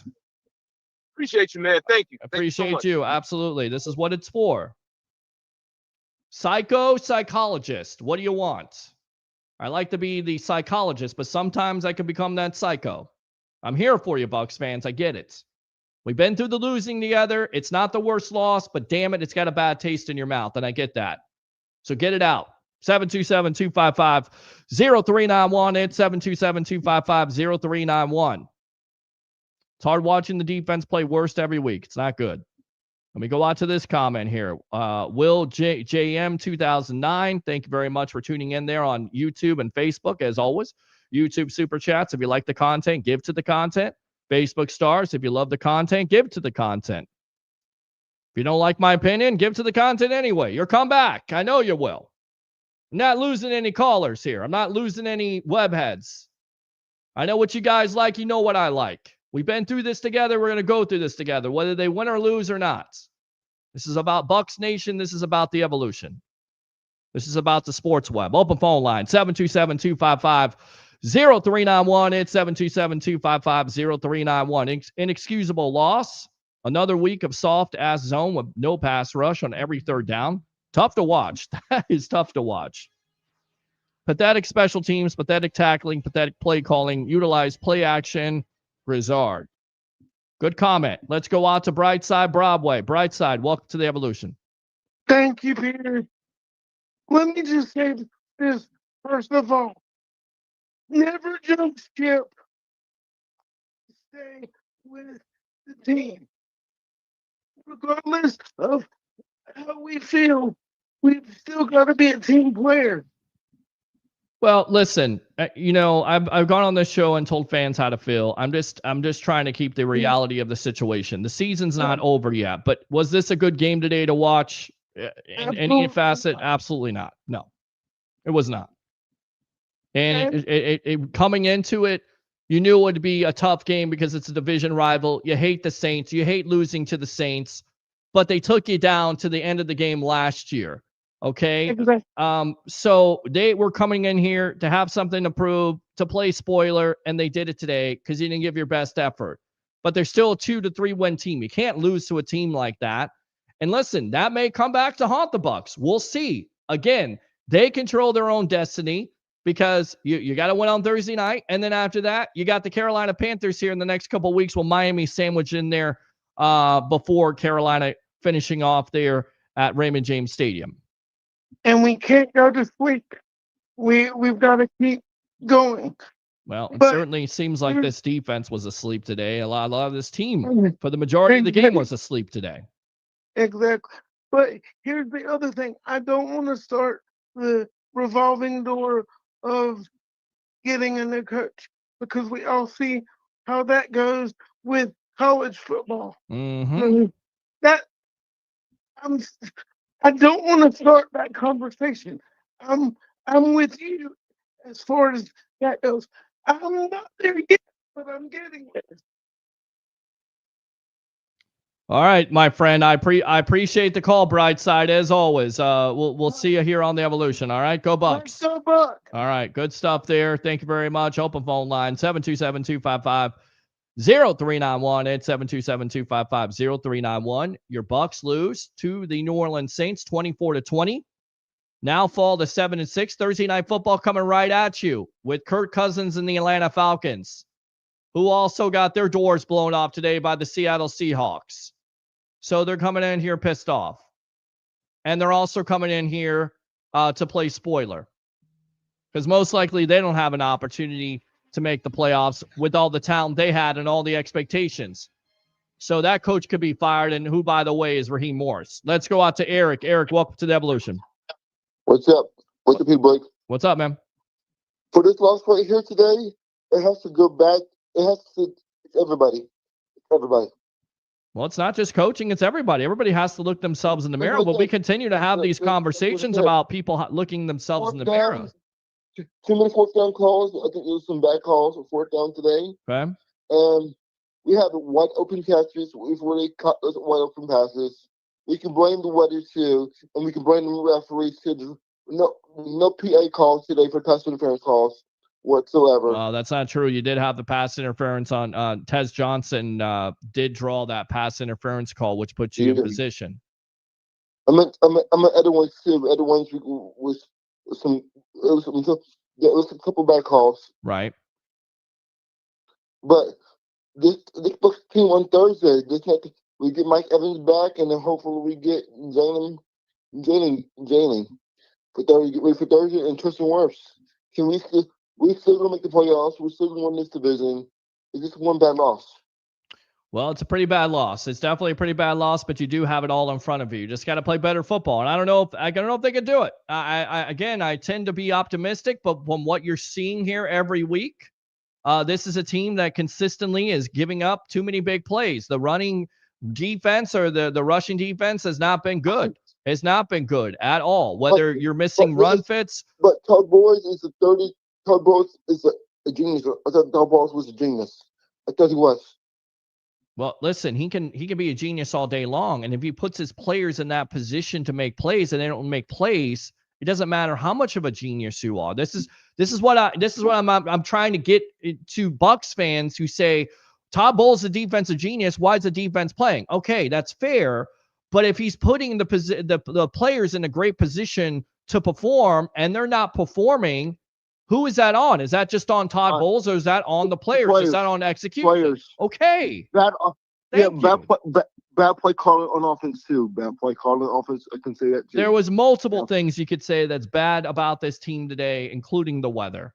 What else? Yep. And right now, I don't know how we feel right now, but Thursday, if we don't win Thursday, we can kiss our season goodbye. That's over for you? That's it. It's over with. The two games against the Carolina Panthers are done. What I'm saying, if we don't win Thursday, I'll be in trouble. The season's not over with, but yes, it's definitely a terrible loss, a winnable game where you should beat the Atlanta Falcons. Good call, Eric. Appreciate it. The season's not over until Carolina clinches the division. And then the season's over with because most likely you won't make the playoffs after starting 6-2. And now you're 7-6. Open phone line, 727-255-0391. It's 727-255-0391. David Moser, love your show. Peter, hope you ain't getting your stuff wet. We did not. Thank you. Cam Johnson, WTF was that? Looked like he quit on the route. Not a good throw by Baker, but it looked like the wide receiver quit on the route at that point. Baker thought he was going to be there with the timing throw. It was not good. And it led to points for the Saints. And it's that kind of momentum. It's just that one mistake. You have to play mistake-free football, especially a team that is desperate for a win, and they're playing for Kellen Moore, and they're playing people always Well, they're going to tank. They're not playing to tank. A lot of people want them to tank. That doesn't necessarily mean they're tanking. They have veterans on this team. They have Cam Jordan. They have DeMario Davis, who are prideful. And that's what you have on the Bucs team here. And you got to have those players step up and make plays. That's what it comes down to, accountability and leadership. And like some of the callers have said, it's all in front of them. You only have yourself to blame. You lose this game, you lose on Thursday night, and then the season at that point could be real bad. But we'll see. Once again, another winnable game, but a challenge. You have to put out your best effort, no doubt about it. Open phone line, 727-255-0391. It's 727-255-0391. Oh, wow, you're not at the stadium. I was at the stadium, but it was you're going to get drenched. It was raining there. Why take the chance? You have a $2,000 laptop. You invest over $10,000 in equipment. I love being out there on the field. I love taking your calls. I love giving you guys that shot and trying to take you there. But why take the shot? Why take the chance at that point to ruin the equipment? Because if we ruin the equipment, then we got no sports web. We got no shows at the end of it, and that's what we don't want to do. Sorry, been down that road before. Ain't doing that again. Made that mistake this morning. Nearly made that mistake this morning. Did a pregame show live from What the Buck. Not sorry I did it. But as soon as it started raining, show over. Not worth it. Love you guys, but we got to keep the equipment intact. Hey, Pete, right. Bulls win season is over. Zero toughness. Yep. Shuck, definitely the MVP. This was a game that sealed Todd Bowles' fate as a head coach beyond this season, because unless they get to the NFC Championship game, he is toast. Not ready to say that yet. But they definitely got to definitely win the division, and they got to go further than the first round, or there's going to be some conversations that are going to be had. I can guarantee you they're going to be, because the expectations are there. But let's be fair about this. How many teams with a reshuffled offensive line, missing multiple wide receivers, missing your defensive starters, having a new offensive coordinator every year? How is this is going to work? It's not always going to work. You're not always going to get an offensive coordinator that's going to be successful, like a Liam Cohen or Dave Canales. Let's go out to the phone lines. What's your name? Where are you calling from? You're on the Evolution. Hey, what's up, Peter? It's Tristan. Tristan, what's up, man? Nothing much, man. Just watched the game. Okay. Game was awesome. Okay. But I do want be the bearer of good news here, if I may. What's the bearer of good news, Tristan? Oddly enough, this is the greatest era in Bucs history over these last 6 years. I mean, can you say that again for the people in the back, because they didn't realize that? And I thought that they had the same exact record as the Saints. I know there's disappointment here, but again, we have to keep this in. Can I keep on saying we? Because we've been a part of this show together, have we not? Do we not remember the years of Jameis Winston throwing multiple interceptions and having 3-hour shows to where people were telling me that they hope I didn't have a show because I was defending Jameis Winston and trying to defend this team? Do we want to go back to that? I'm not saying you're going to go back to that, but again, if the answer is just to fire your coach, and there is no other answer at that point, and you're not holding players accountable, and you're making wholesale changes, then get ready for a rebuild and get ready for possibly some lean years here of where we're having 3-hour shows where people are frustrated, right? Well, that's the part that nobody's ever seen to say out loud. We, after the Super Bowl and Tom Brady leaving, we didn't have that. We didn't have that lean year. We didn't have the family, as they say. Right. So, like we've been pretty high off the hog, and I don't know when and how, but when the hell did Bucs fans become spoiled? I don't know. Be spoiled like this? No idea. I have no idea. Like, I love the history of the Bucs. I love the 50 years, and I the majority of it, we've seen it, and it's been losing, and it's been, Groundhog Day when it comes. JP mentioned it, Groundhog Day when it comes to Todd Bowles, but maybe Groundhog Day when you're firing and hiring coaches. And again, it can turn out in the NFL. It's It's changed the Chicago Bears' fortune. Maybe not today. Sorry, Bears fans, for your luck. The Packers are winning that game, but Ben Johnson's been able to turn it around. Liam Cohen has been able to turn it around with the Jacksonville Jaguars. There are cases where it works. There are also cases where it doesn't. Using those examples there, if you look at the talent of those teams, like look at the talent that's on that Bears team. Yeah, that's true. Look at the talent that's on Jacksonville team. Like they got Trevor Lawrence surrounded by first round talent.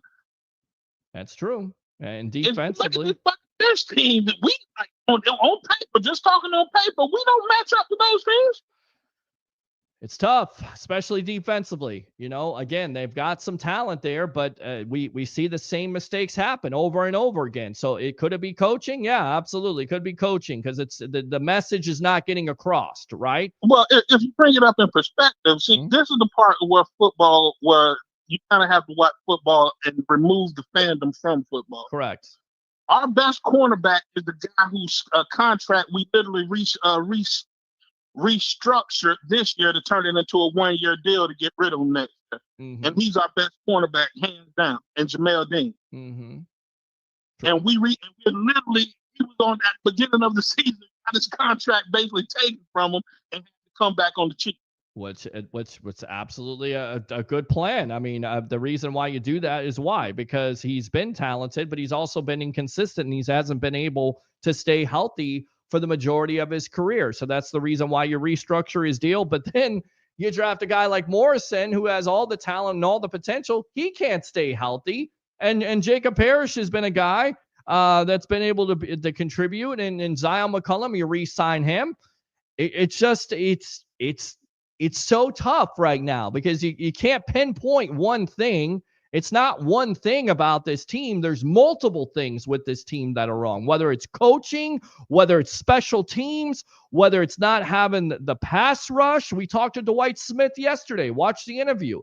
He says it best. He says it in so many words that a pass rush can definitely help out your back end. We saw it from the greatest defenses of all time in the 2002 Tampa Bay Buccaneers. They were dogs. They could get after it. We saw it from the 2020 Bucs defense where you had Shaq Barrett and you had JPP and you had Vita Vea and you had Ndamukong Suh and they were getting after it and you're helping. Those guys weren't so talented like Carlton Davis. He had his moments. Jamel Dean had his moments. Sean Murphy Bunting had their moments, but you know what they were helped by, Tristan? They were helped by the pass rush, and that's what you don't have with this team right now. And then you just have multiple injuries, which you can't do anything about. And you try to have the depth all day long, but when you're down multiple offensive linemen, multiple wide receivers, multiple running backs, it's just crazy for where they're at this point because it could be so much worse. And I want Bucs fans to understand that. I'm not satisfied with it either, but I'm also not going to sit here and say, man, I can't believe this. This team is going through this right now because I have perspective, which a lot of Bucs fans don't have. And I'm trying to provide that. They're spoiled. Yes. And I don't know. And I guess they just came on in the last 6 years and think this is Tony Dungy. And this is not that. Do me a favor. The Dungeon team was talented. Do me a favor, guys. Watch that 50th anniversary that they got coming on Amazon Prime. It's a 10-part series. It tells you about the whole history of the Tampa Bay Buccaneers. And let me tell you something. You may think that this is always winning years, but there weren't. There were lean years. There were bad draft picks. There were bad coaches. There were bad offensive coordinators. There were bad defensive coordinators. There were bad plays in their history. It's all there. Watch it, educate yourself, and then come back and tell me how satisfied you are with what you got right now. Yeah, like I say, if you go back to that pass rush, remember John Lynch was a nobody when he walked onto this team. Yep. And that pass rush made him a Hall of Famer. Ronnie Barber was a 3rd-round pick. He had no future in the NFL, undersized, all of that. He's going to the Hall of Fame. Well, and it's not just because of the pass rush, it's because he also had a time to develop. Because there was a time there where he was a backup and he was in danger of getting cut. But there's also a fact of, listen, everybody doesn't develop the same way. That's the problem with the NFL these days. Everybody wants you use the word superstar so much, and you think that every player is going to be great coming in, and it's just not like that. Like, you have to have development. Everybody develops at a different rate, and there's no patience anymore. It's win or get out, win or fired, win or be productive and get out. And it's just not like that in the NFL. You got to let players develop. Sometimes they develop, sooner than others. And sometimes you get a guy like Ibuka, who's been unbelievable. But lately, he's been a rookie wide receiver that's had a lot of bad drops for this team. And it's cost this team. But that's the problem when you depend on rookies sometimes. They hit that rookie wall. And that's the reason why it's so important to have those veterans back in a Mike Evans and a Chris Godwin, right? Yeah, but that was my problem on defense all these years. If you're talking about getting rid of Jamel Dean, how is he the guy that's supposed to be the mentor to these guys you're trying to get to replace him? And he's not the talent. You know what I mean? Like, great point. It makes no sense.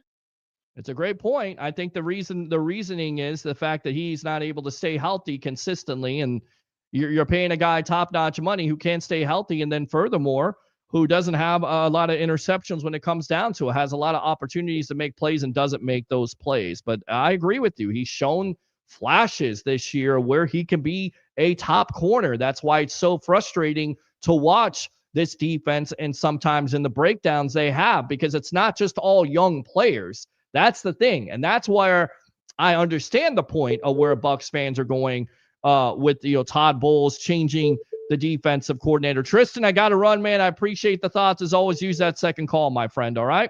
Yes, indeed. Appreciate you, Bros. All right, let's go out to Craig here. Craig from Las Vegas. Welcome to the Evolution. Your thoughts? What's up, Pete? How you been? I've been okay, man. Been okay. Doing this show like always. You know me. I know. I watch the replays when I can, man. Thank you. So, I appreciate that. Yes. Yeah. So listen, I understand the listen, I'm as old as the franchise, so I've been through it all, right? I've been through all the bad stuff that's gone on with this team. I sat being outnumbered at the old stadium with my dad. So yeah, I understand. But you talk about development, right? There's positions for drafting that are not developing into better players. And I think that's where you have to make some changes on the staff. If you're not, with Todd, I think overly loyal to too many people. And I think where it goes down to, especially, is the special teams coach this year should have already been gone. You could have let him go during the bye week. After the Buffalo game, you could have definitely let him go. You got exposed again on the opening kickoff again. And this is happening week after week. I thought what was really disturbing on the special teams was we were letting the ball drop and bounce on a wet ball instead of coming up and getting the ball. I just couldn't understand some of the coaching philosophy that we were using today. So I don't know if the special team, because loyalty to a point can cost other people their jobs too. We've seen it happen, right? I mean, we've seen this is the problem with the coaching. It kind of reminds you of Lovie Smith, where Lovie Smith was loyal to his son to a fault. He was loyal to people around him. It kind of happens with Todd Bowles.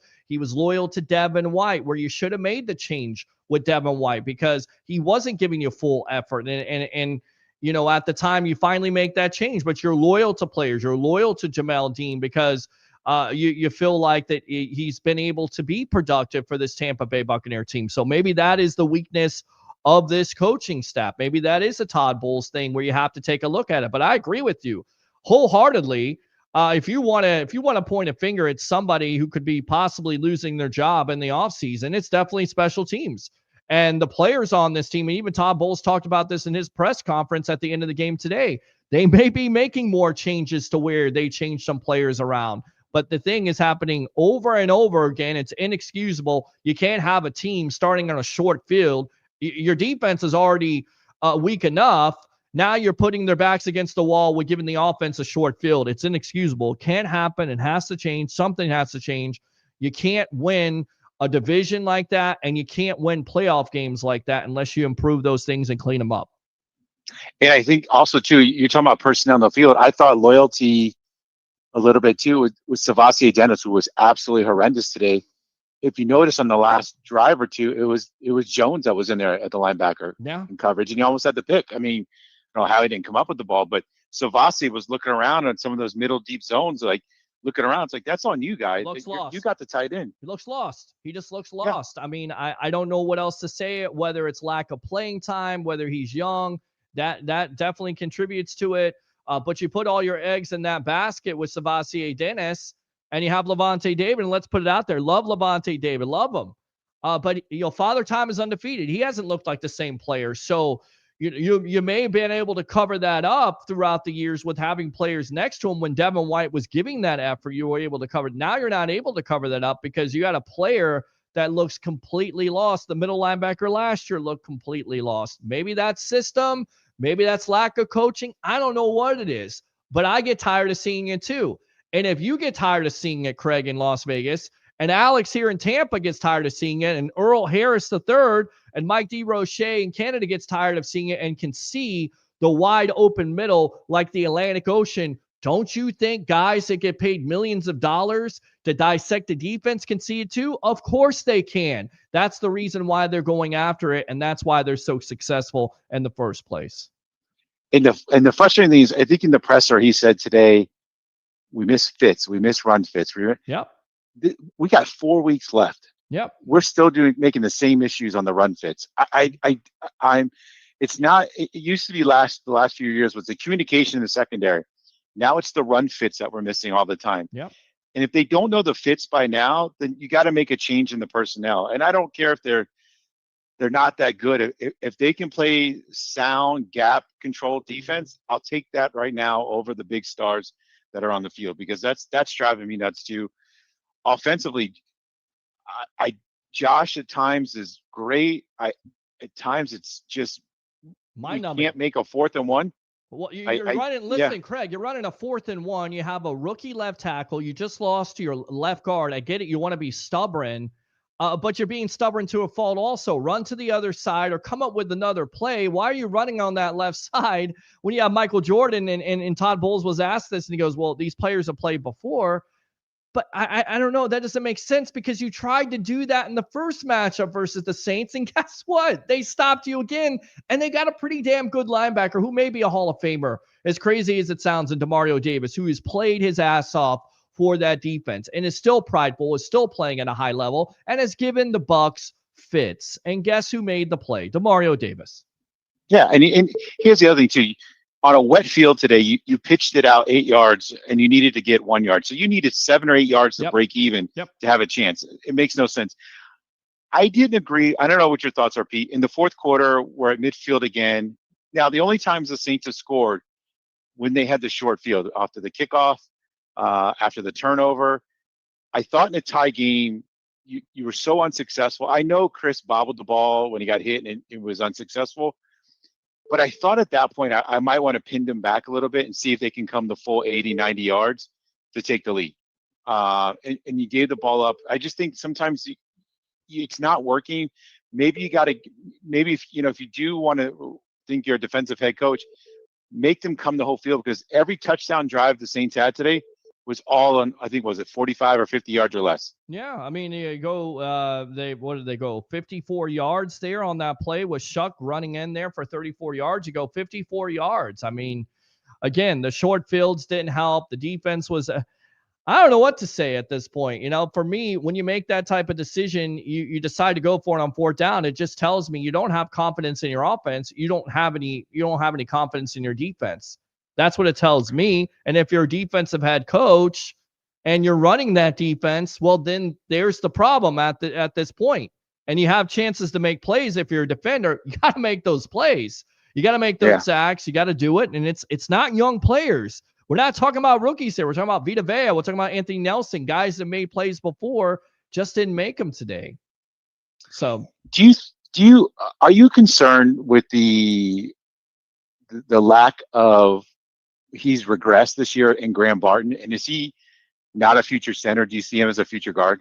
I'm telling you right now, middle's getting blown up a lot. You turn on the tape and it doesn't look good. It's not pretty. I've watched it over and over again. You try to sit there and deny it. Whether he's hurt, whether he's playing different positions, whether you have a realignment of different offensive line combinations, it hasn't been good for Graham Barton. He has definitely taken a step back. And maybe you have to explore the possibility of moving him to guard. Maybe that's your your position at this point. I know you have Brederson. I know you have Cody Malk there on the right side, who's out for the year, which again hurts your team. But maybe explore that possibility. You have to figure that out. But that's definitely something that you have to consider, because he has been at points this year. He has regressed, and he's looked like he's been overmatched. Absolutely. And my last thought is Thursday night is the worst night for me for football. And I think I don't remember last time Todd won on Thursday night. I don't think we won last year, right? It's just Thursday night always concerns me, especially primetime games with him. You have an Atlanta team that got embarrassed again today, but it's a division game, so we know it's going to be a slugfest. Yeah, that's just the way it goes. Right. Too. I think you're going to have to play Mike. I think even if McMillan is close enough, you're going to have to play him. They're going to get 10 days off, but this offense needs as many weapons as it can get. Yeah. But my fear is if we lost today, I hope we didn't already lose Thursday, and I'm 100% concerned that Zion McCollum could be on Kirk Cousins' Christmas list on Thursday, because he got burned on that first play. He got away with that hook, but if the weather's better, Cousins has shown he can rip this defense apart. He did it last year twice. Yep. And I'm really concerned. You got a down and out team. You got a team that has nothing to lose. If they just want to pitch it around the yard and abandon the run, that's a scary thing for this secondary. It is a scary thing for the secondary, and you know that Kirk Cousins will be ready. You know that offensive staff will be ready because they've had lots of success. And listen, they're definitely planning on it, because you look at McCollum, that's exactly what the offensive coordinator and Kellen Moore and that staff went after today. They know that McCollum right now is struggling, so they go after him, and sure enough, they're going to continue to do that until McCollum makes some plays. He made an interception today. He was throwing the interception. Good for him to make that. Maybe that gives him some confidence. But until consistently he puts it on the field to where he's shutting down wide receivers as he is paid as such, offensive coordinators are going to attack that weakness. Good stuff, Craig. Appreciate the call. Use the second one. Don't be a stranger, my friend. All right? All right, Pete. Take care, man. Be well. All right, man. Appreciate you. Good stuff. Open phone line, 727-255-0391. It's 727-255-0391. Saints quarterback look like Lamar Jackson. Agree. Steve, maybe you're finally understanding it's coaching. Fire the whole staff and the GM. They kept throwing and converting third downs in the middle of Todd Bowles' D. Yeah, just wholesale changes again, Steve. That's what you want. And you're the person I'm talking, one of the people I'm talking about at this point. Just fire the coaches, wholesale changes, and when they do that, hopefully you don't go through 10 years of losing because you do that. Because I don't know if that's the answer yet. But again, everything will be played out. It will be played out in front of you. And if it does turn out that way, then you can go ahead and pat yourself on the back that you wanted a coach fired, you wanted GM fired, you wanted to start all over again, you wanted to be the rebuild Bucs, because division titles weren't enough for you. And playoff appearances weren't enough for you. Because every year a team should win a Super Bowl. And that's so friggin' unrealistic at the end of the day.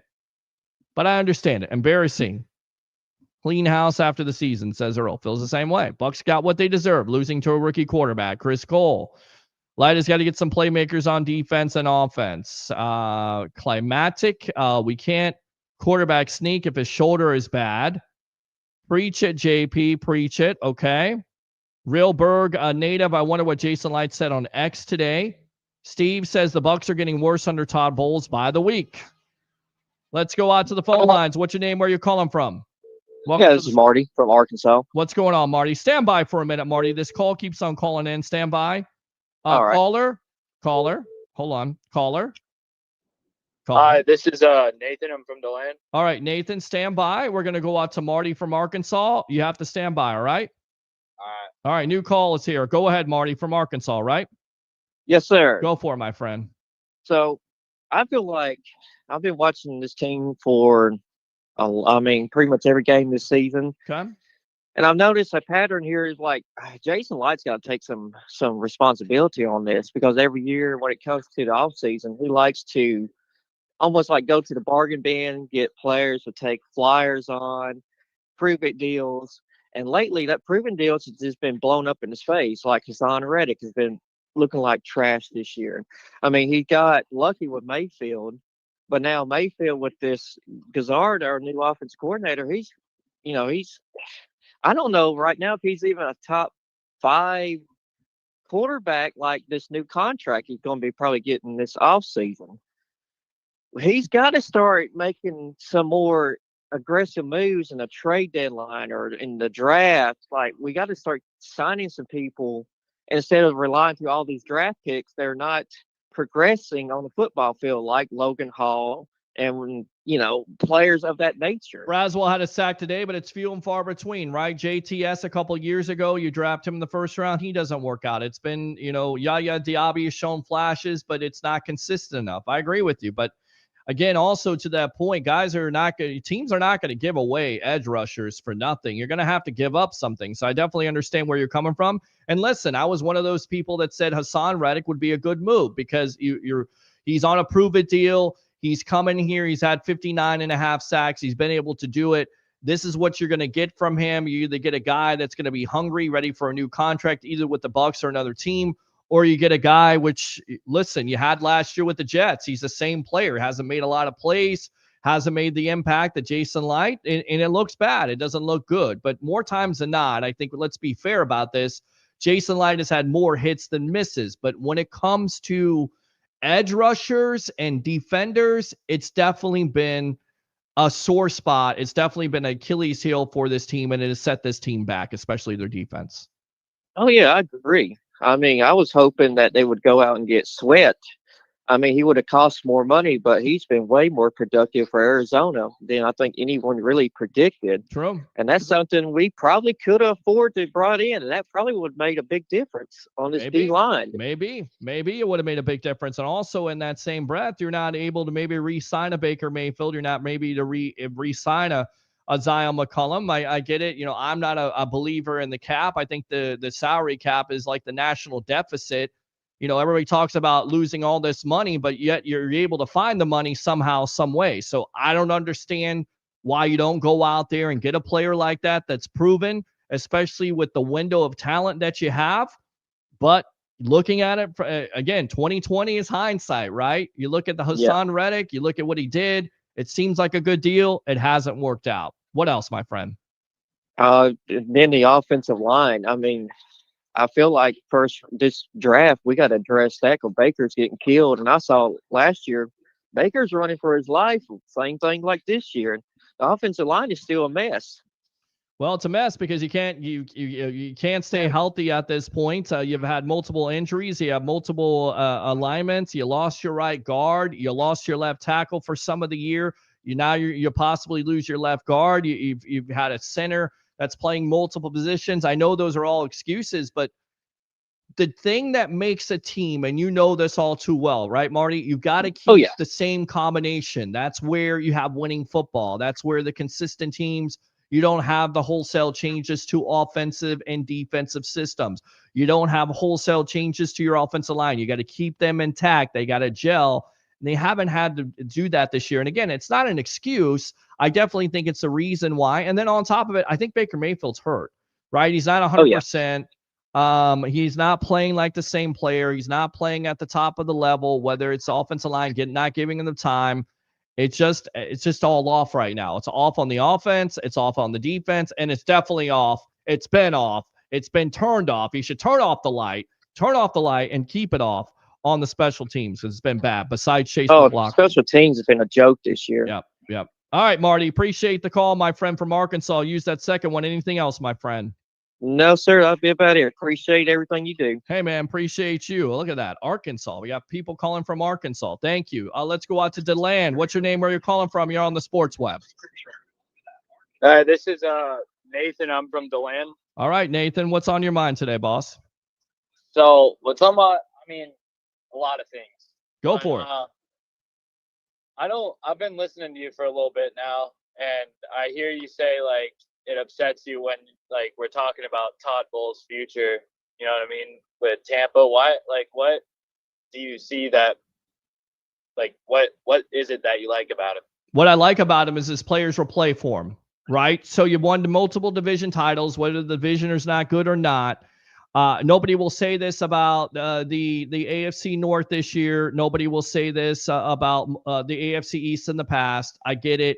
it's a different, argument, but nobody will talk about it. They will talk about the NFC South. Well, the Bucs are fortunate because they're winning the NFC South. They're the best team in the NFC South. No matter if those teams are garbage or not, they're still able to win those divisions. With that being said, I like to keep the continuity because, as I've talked about in the past, watching this Bucs team and having multiple coaching changes and having multiple offensive and defensive changes, it takes time to have that consistency. For every Ben Johnson or every Sean McVay, there's an other story to that argument to where Bucs fans have experienced it. So right now, I get it. You're to a point where you're going to have to evaluate this situation. You're going to have to see if Todd Bowles and this team will play for him. And if they don't, you started out 6-2, you don't win this division, and you don't win at least one playoff game, then yeah, the evaluation is going to take shape. But I like to keep the continuity. I like Todd Bowles. I think that he's shown before in the past where he's been able to win a Super Bowl as a defensive coordinator. But right now, this defense is not getting done. It's not getting it done. You're still having coverage breakdowns, whether it's the players, whether it's the coach. It always falls on the coach. I think that's a little bit unfair.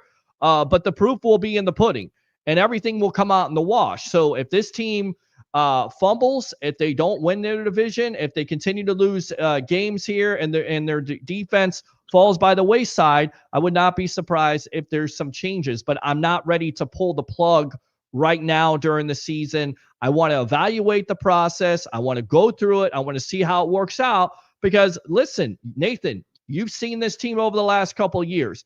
When there is adversity, how many times is this team, to steal a phrase from the Atlanta Falcons, they rise up? How many times have they won a division? How many times have they won those critical games? How many times have we seen the defense make plays and the offense make plays? That's what you got to see from this team. So if history says anything, they're either going to get it done this year or you're not, and then you're going to have to think about making changes. That's all I've said.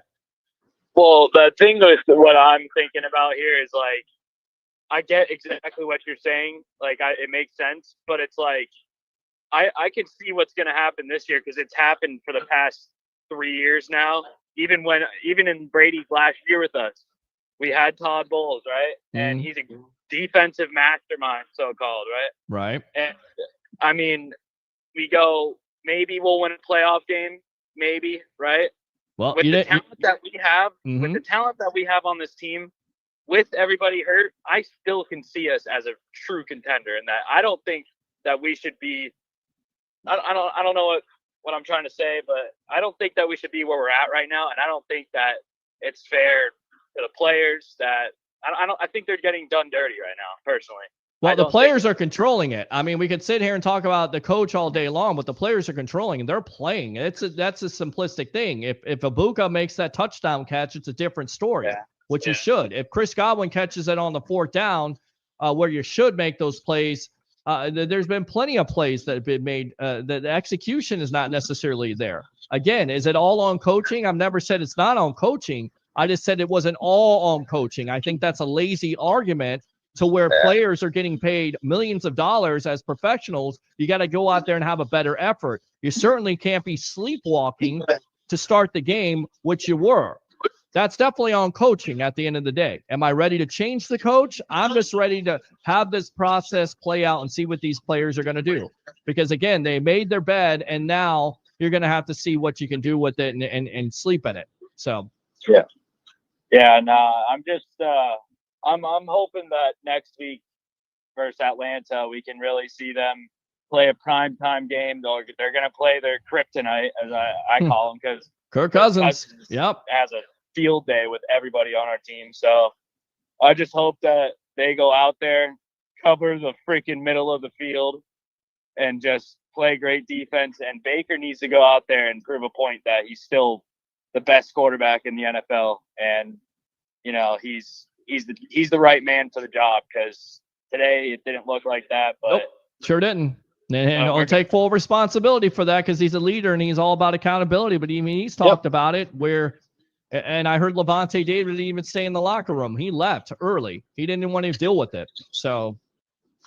Yep. And I mean, we're going to get guys back. I'm not complete panic mode, I don't think, but I want to see changes, because after the bye week, I just haven't seen any changes, and it's kind of frustrating. But yeah, whatever. this bye week has been a nightmare because ever since they come out of the bye week, and I get it, they played tougher teams. They played some big time opponents. You played the New England Patriots, you played the Buffalo Bills, you played the Rams. And you got your doors blown out by most of those teams, especially the Buffalo Bills. You had a chance to win that game if your defense is able to make some stops, or your defense wasn't able to make any stops. Your offense played well, and you still weren't able. You scored 32 points, and you still lost. So that's on the defense. But, yeah, it has not looked pretty coming out of the bye week. And I definitely think Todd Bowles would take responsibility for that. But the players also have to take responsibility. They have to be accountable, and there's enough veteran talent on this team to where they can step up. So to answer your question, I've seen in the past before where this team faces adversity, where they have their backs against the wall, they've been able to turn it around. Let's see what they can do. And if they don't, then you guys can call me out and say you were right, that Todd Bowles should be fired, and maybe he is fired. Who knows? Yeah. All right. Good stuff, man. Appreciate the call. Don't be a stranger here on the Evolution. Use that second call, all right? All right. Thank you. All right, man. Good stuff. Open phone line, 727-255-0391. It's 727-255-0391. After a disappointing loss by your Tampa Bay Buccaneers. The taste is still in my mouth at this point. It's bad. It's a bad taste.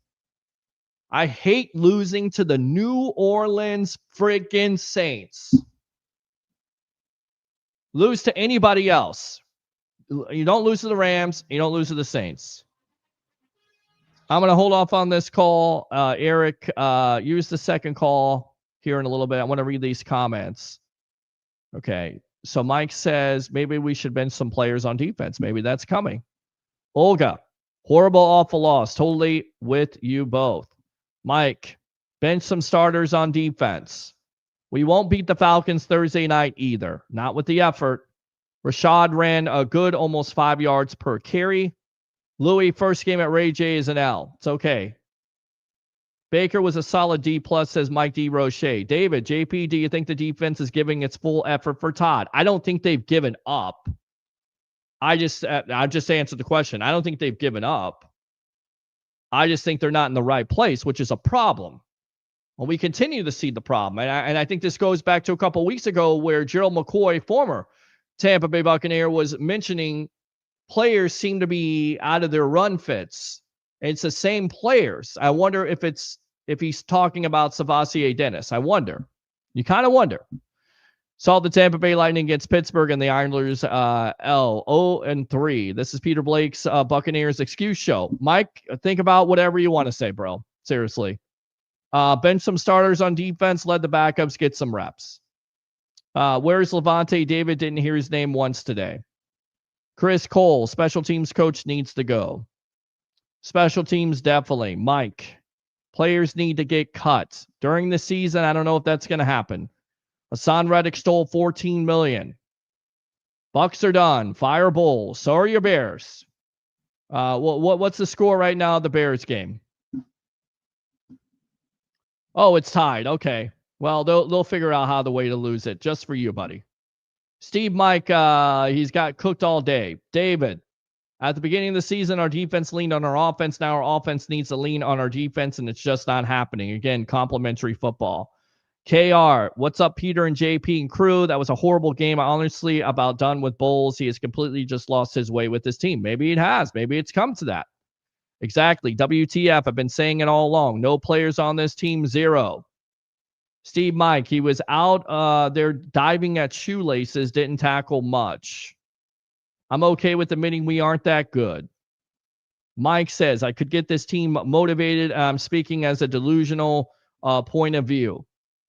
The defense is not good at all. This falls on drafting, finding impact guys on the field. Definitely think it has to do with that.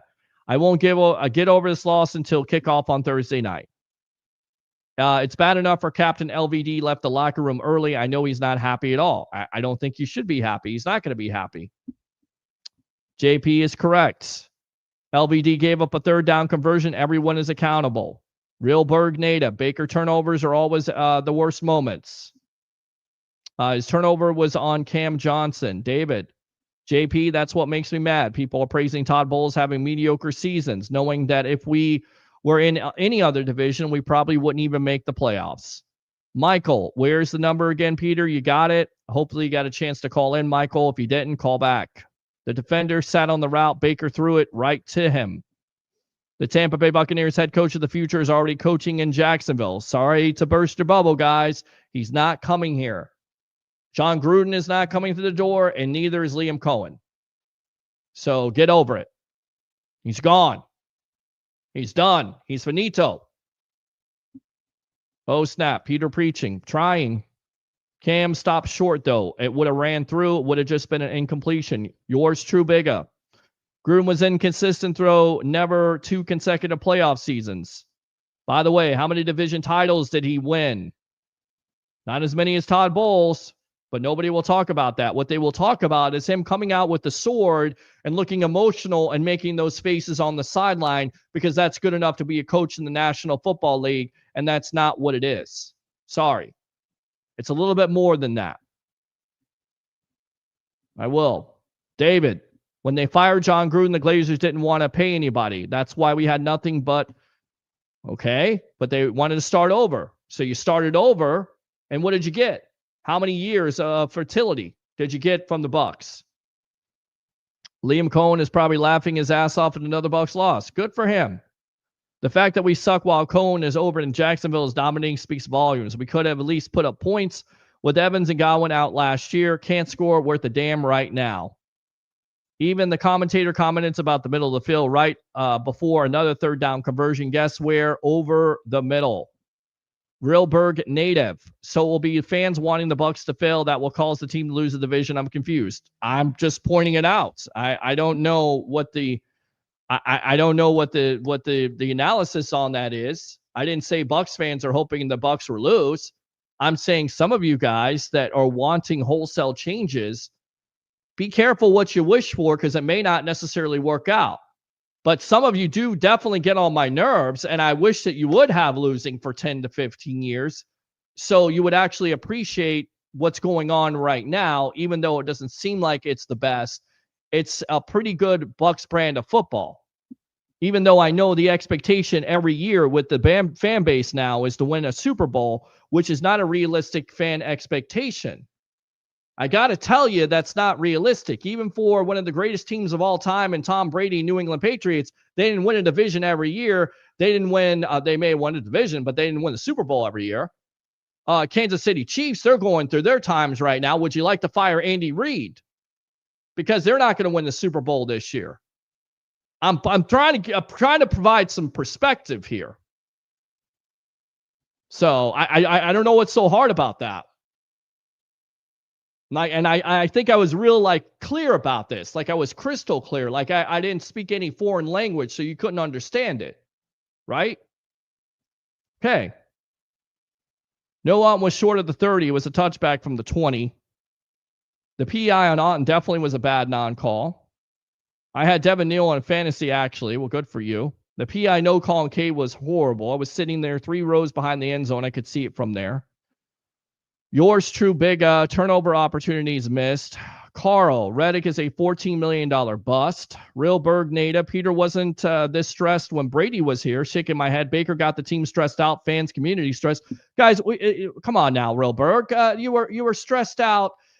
In the first year, there were Bucs fans that were stressed out because they were 7-5 and they were going through their difficulties when they lost to Chicago on Thursday Night Football also. And BA was the coach and they went through it. You had the third year there where Bucs fans were stressed out, where Brady was going through the divorce and there was the lackadaisical effort versus the Pittsburgh Steelers on the road, which was a horrific loss where you lost to the Carolina Panthers. Bucs fans were always stressed out. Bucs fans are always stressed out. Come on, man. Come on now. You've been watching this show for a long time. Maybe you haven't. Of course. Michael Walker. Jason Light needs to be fired. But the sorry excuse for team together because he wants to say Pixies maybe 50-50 on. Unhinged. We don't want Gruden. Yours true, Big. I proposed that will better, faster replay, that you need to make everything challengeable. How has no one proposed this with all the games decided by poor ref calls and inconsistent replay assistance? Have no idea. College football seems to have the perfect replay deal, right? You never talk about college football missing a call. They get it right. They get it fast. It's done. NFL, they want the storylines. Every week we're talking about a ref missing a freaking call. And it's not just in Bucs games. It's in every NFL game. And stop saying I'm trying to be, have some type of reason to blame this loss on that. But it's egregious at this point. And if you don't want to look at that, then you're a damn moron. And you don't watch football, and you just want to troll me, and you ain't going to do it. The phone line, 727-255-0391. It's 727-255-0391. The Saints will say it's a successful season if they beat the Bucs. Jeremiah, Everyone's shadow is here from South Dakota. Watching the best sports talk show in the Tampa Bay area, the Sports Web with JP Peterson. Thank you for watching. Terrible calls, definitely terrible calls, but a lot more than that. I don't want an irrelevant team. Isn't the best, but it's better than being a 4-win team. I don't think they're, I don't think they're irrelevant at this point. Do you? And they're always in playoffs. Playoffs. They're always in the playoff chase. We'll see how it goes. Season's not over. Again, it seems like it's over, but it's not over. They got 4 more. We'll see what they can do. That's rude, Blake, hanging up on people. People have their opinions whether or not you agree or disagree. Sorry, Mike. That's how we run the show around here sometimes. It's a good cop or bad cop. I can't allow somebody to take over the show and be a moron. Can't do it. I know that you may like people that come on the show and yell and bitch and holler and do all this other nonsense, but I got to keep this show moving. That's why we got 232 people watching right now. A guy called the show and just wants to say fire Bulls and is giving me absolutely nothing at the end of the day. Do you think that I want him on here? What is he giving me? Does it make you feel good when somebody calls on here and acts like a moron? If it does, then okay, have at it. There's other shows out there if you guys are complaining about it. Love you, Mike, but come on, man. Again, keep it in perspective here. I kind of know what I'm doing. I don't know. It's kind of crazy, kind of a crazy thought at this point, but I kind of know what I'm doing, right? If they win the season and exit in the first round, do you keep Bulls? How is that progress? I don't know. Rizard is horrible. Good point. I don't know what the exit strategy is for Todd Bowles. Nobody does. Every Bucs fan wants him fired, but nobody wants to know who they're going to hire. That's amazing to me. Well, who do you want to hire? Well, I don't know. I just want to fire the coach. It just makes me feel better. You get to fire somebody. Let's fire everybody. Let's start over from scratch. Love that. Yeah, baby. Let's do that. No plan at all. Some of you guys are not good general managers, that's for sure. Stick to your day job. Hopefully your boss is not the same way. Man, fire that guy. Because he's just making nonsensical rants and remarks. Fire that guy. Fire this guy. Shoot. Ibuka was wide open. He was. Milli Vanilli blaming on the rain. Harry Berg thought you said the Falcons were going to win. Wrong again, sir. Steve, there's more wins for Harry the Greek than you ever had in your life. Harry the Greek has forgotten more football than you, boss. I'm sorry to tell you. He's wrong about one game, but when he's right, again, this is a pattern with you, boss. This has been a pattern. I've pointed it out. It's a pattern like the Bucs defense being wide open. As you talk about, the Bucs defense is wide open in the middle. It's a pattern with you. You stay very, very quiet when Harry the Greek gets the majority of his picks right, but when he gets one wrong, let's go after Harry the Greek. Be consistent, my friend. Ibuka was wide open. Falcons with Kurt will beat us. Of course they will. Just like you predicted. I'm going to give this team one more week with McMillan. Evans coming back. If they drop that game, unfortunately, I think it's time for a change. We'll see. Thomas, since the loss in the playoffs, Washington last year, everyone can see you can pass all day up the middle against the Bucs. Defense sucks. Yours true, Bigga. Dungy did the same thing, 4 straight playoff appearances, and then they got rid of him. He actually was better than Gruden. Steve, Kirk is a Bucs killer. Every team has been with us, kills us. Of course. Cheesecake for the fax machine. I don't know what that is. Okay. Thanks for the cheesecake. I don't know who the hell this is. Let's see. Bowles didn't cause the entire team to be injured. Agree, but you would think that. I mean, the excuses of Todd Bowles being such a terrible coach, he had control over the player injuries. He had control over this. He taught wide receivers not to catch. He taught linebackers and defensive ends not to tackle, to miss their run fits, all of it. Eric, not taking any more phone calls at this point until I read the rest of these comments. Guys got to listen. Listening comprehension, listening is fundamental, right? Reading is fundamental. Listening on this show is fundamental. Gruden walked into a ready-made future Hall of Fame defense with Monty Kiffin, and we know the defense won the championship. We also know that, again, with this whole narrative, or what's the history there? There was 22 offensive free agents that Gruden did. He did put a fire under those players. He was a new voice. So let's give Gruden credit on that. My goodness. I miss Gruden. Great. Go watch him on Barstool. Carl says, Evans and Godwin and Buka will make a big difference. We're going to wipe Atlanta out on primetime. Love it. Steve, Bucs were better last year. We're getting worse. Carolina's better this year. Better. Yes, of course. You're secretly a Carolina Panthers fan, it seems, Steve. Carl Hardy, we can't beat Kirk. Let's see. Okay. Again, somebody trolling with Todd Bowles nonsense. I'm not reading your comments. I know who you are. I'm not reading your stupid comment. Screw you. There you go. We'll find out Thursday. Kirk is going to destroy us up the middle. Harry, what a nasty, nasty game. Why run all the 4 wide receiver sets when you run the ball, especially in that weather?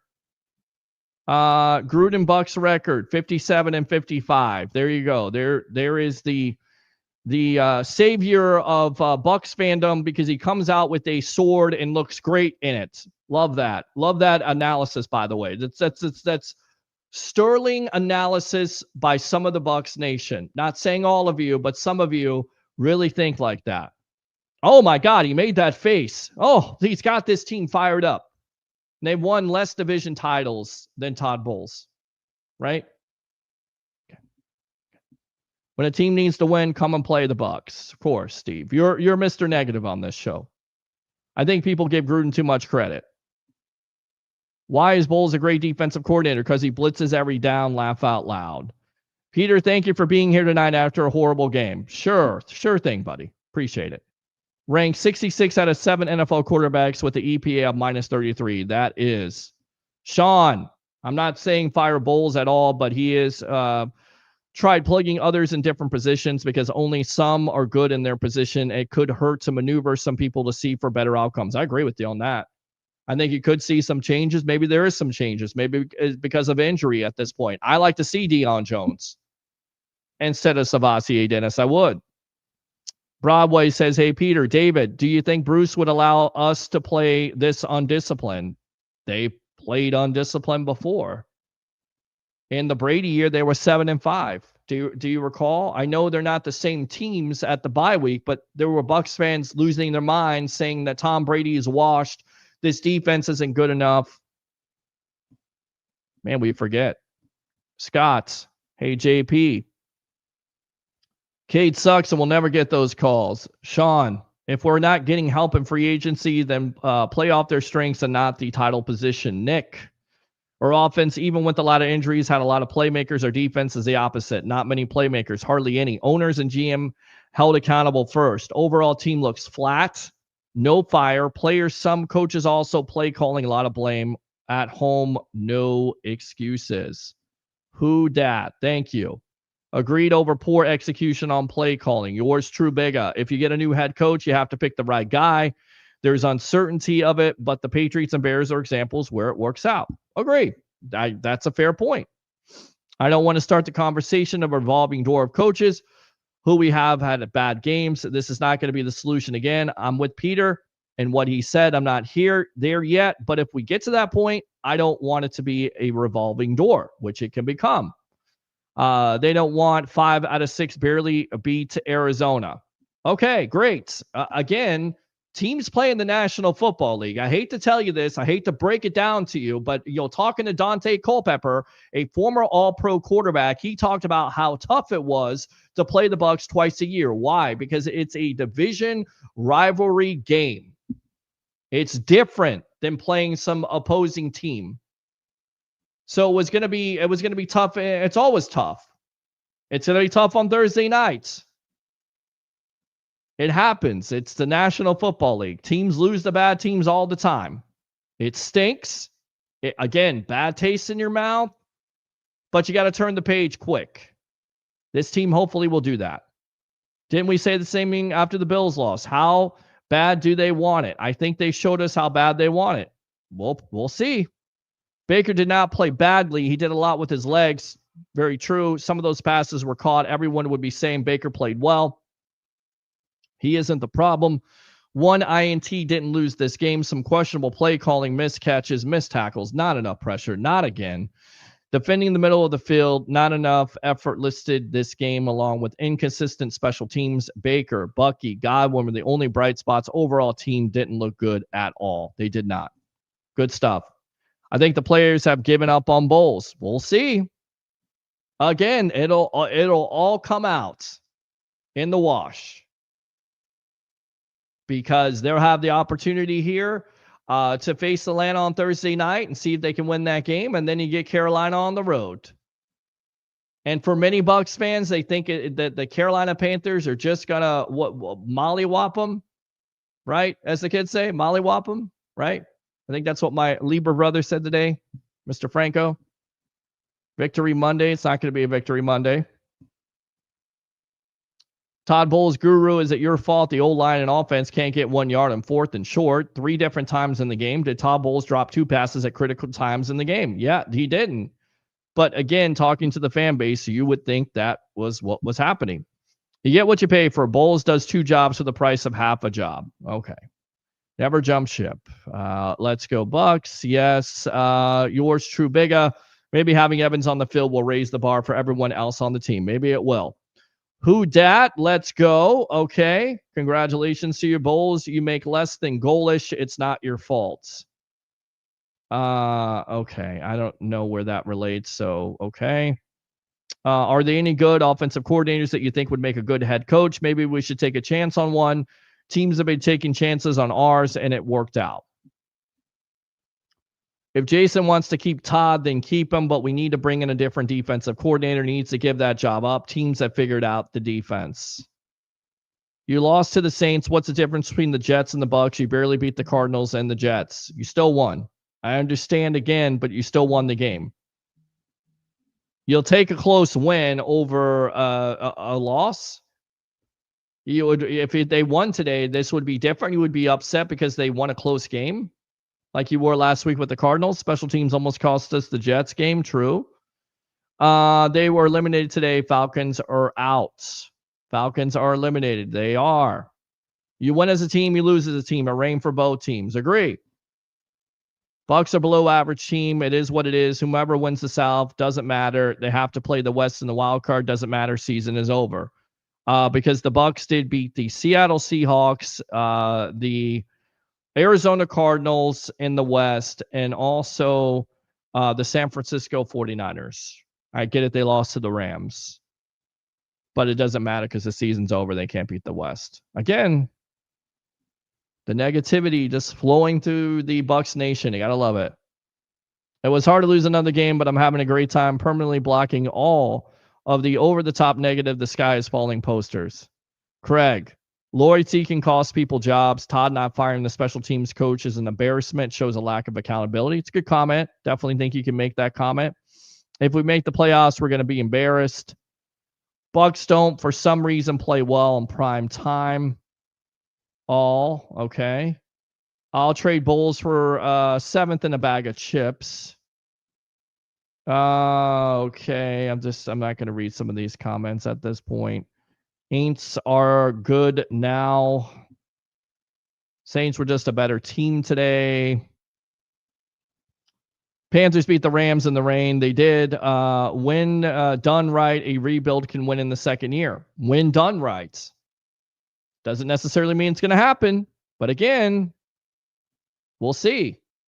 I'm not ready to mail it in at this point. Hopefully the Bucs are not ready to mail it in. Panthers also lost to the Cardinals. Yes, thank you. Saints are just better. Better coach for sure. You're still crying. You're still watching. So thank you. Definitely don't think I was crying. I don't think I shed any tears at this point, but you're still watching my feed. So I appreciate that. I really do. And by the way, if you do want to watch this feed and you want to see me cry or whine or laugh or cut up or usually play sound effects when the damn thing is working, like and subscribe to the Sports Web on YouTube. Again, friend me on Facebook at Peter H. Blake. YouTube Super Chats are open. And Facebook stars are open for that big mouth there on YouTube. Love that. I love when you guys tune in. Love it. It's great. Ask yourself this question. If Bowles was fired today, will he get another head coaching opportunity? I don't think he will. And some people on the show want to keep him. Let's see. Hey, ho, ho, ho. Todd Bowles has to go. We are equal to the Panthers and we'll have an opportunity to separate in 2 weeks. Good. Steven, I won't spend one penny on watching this team. I'll just listen on radio. Well, I guarantee our friends and our partners there, not our partners, but a partner to me would be media icon Mr. TJ Reeves of the Buccaneer Radio Network, 98 Rock, would appreciate that. So definitely listen to Gene. I can see why you would. He's much more entertaining than the TV commentators at the end of the day. Panthers are healthy and middling. We are unhealthy and middling. Relying on rookies isn't the way. He failed with the Jets, and now he's failing with the good Bucs team. We are wasting years. I mean, how many coaches have failed with the Jets? I hate when Bucs fans mention this, but they always mention it. Every coach in the last 10 years has failed with the Jets. They are a failure of an organization. They are what some of you would like the Bucs to be, the New York Jets. And I would like you to get a taste of what being a New York Jets fan, because they haven't won a Super Bowl since 1968. How many failing years have they had? How many coaches have failed there? Bill Belichick was supposed to coach there. He's like, hell no, I'm not going to coach there.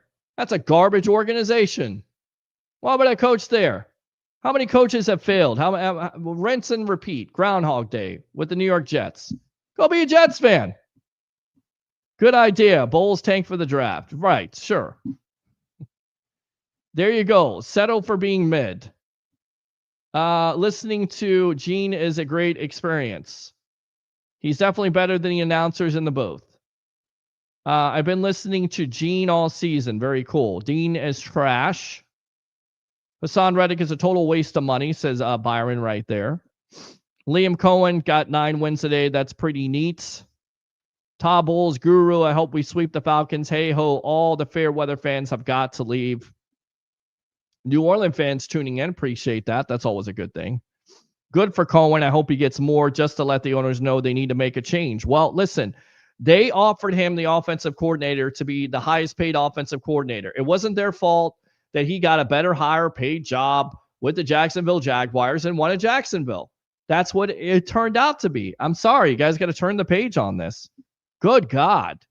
Good game. Saints, the better team, won. Good game. Good game. Yes. Rain did it. Yes, absolutely. Rain melted everybody today. They stuffed us repeatedly. Both teams had to deal with the rain. Absolutely. They wanted to win more than we did. GG. Don't care. All right. We need a real coach. Bowles is too nice.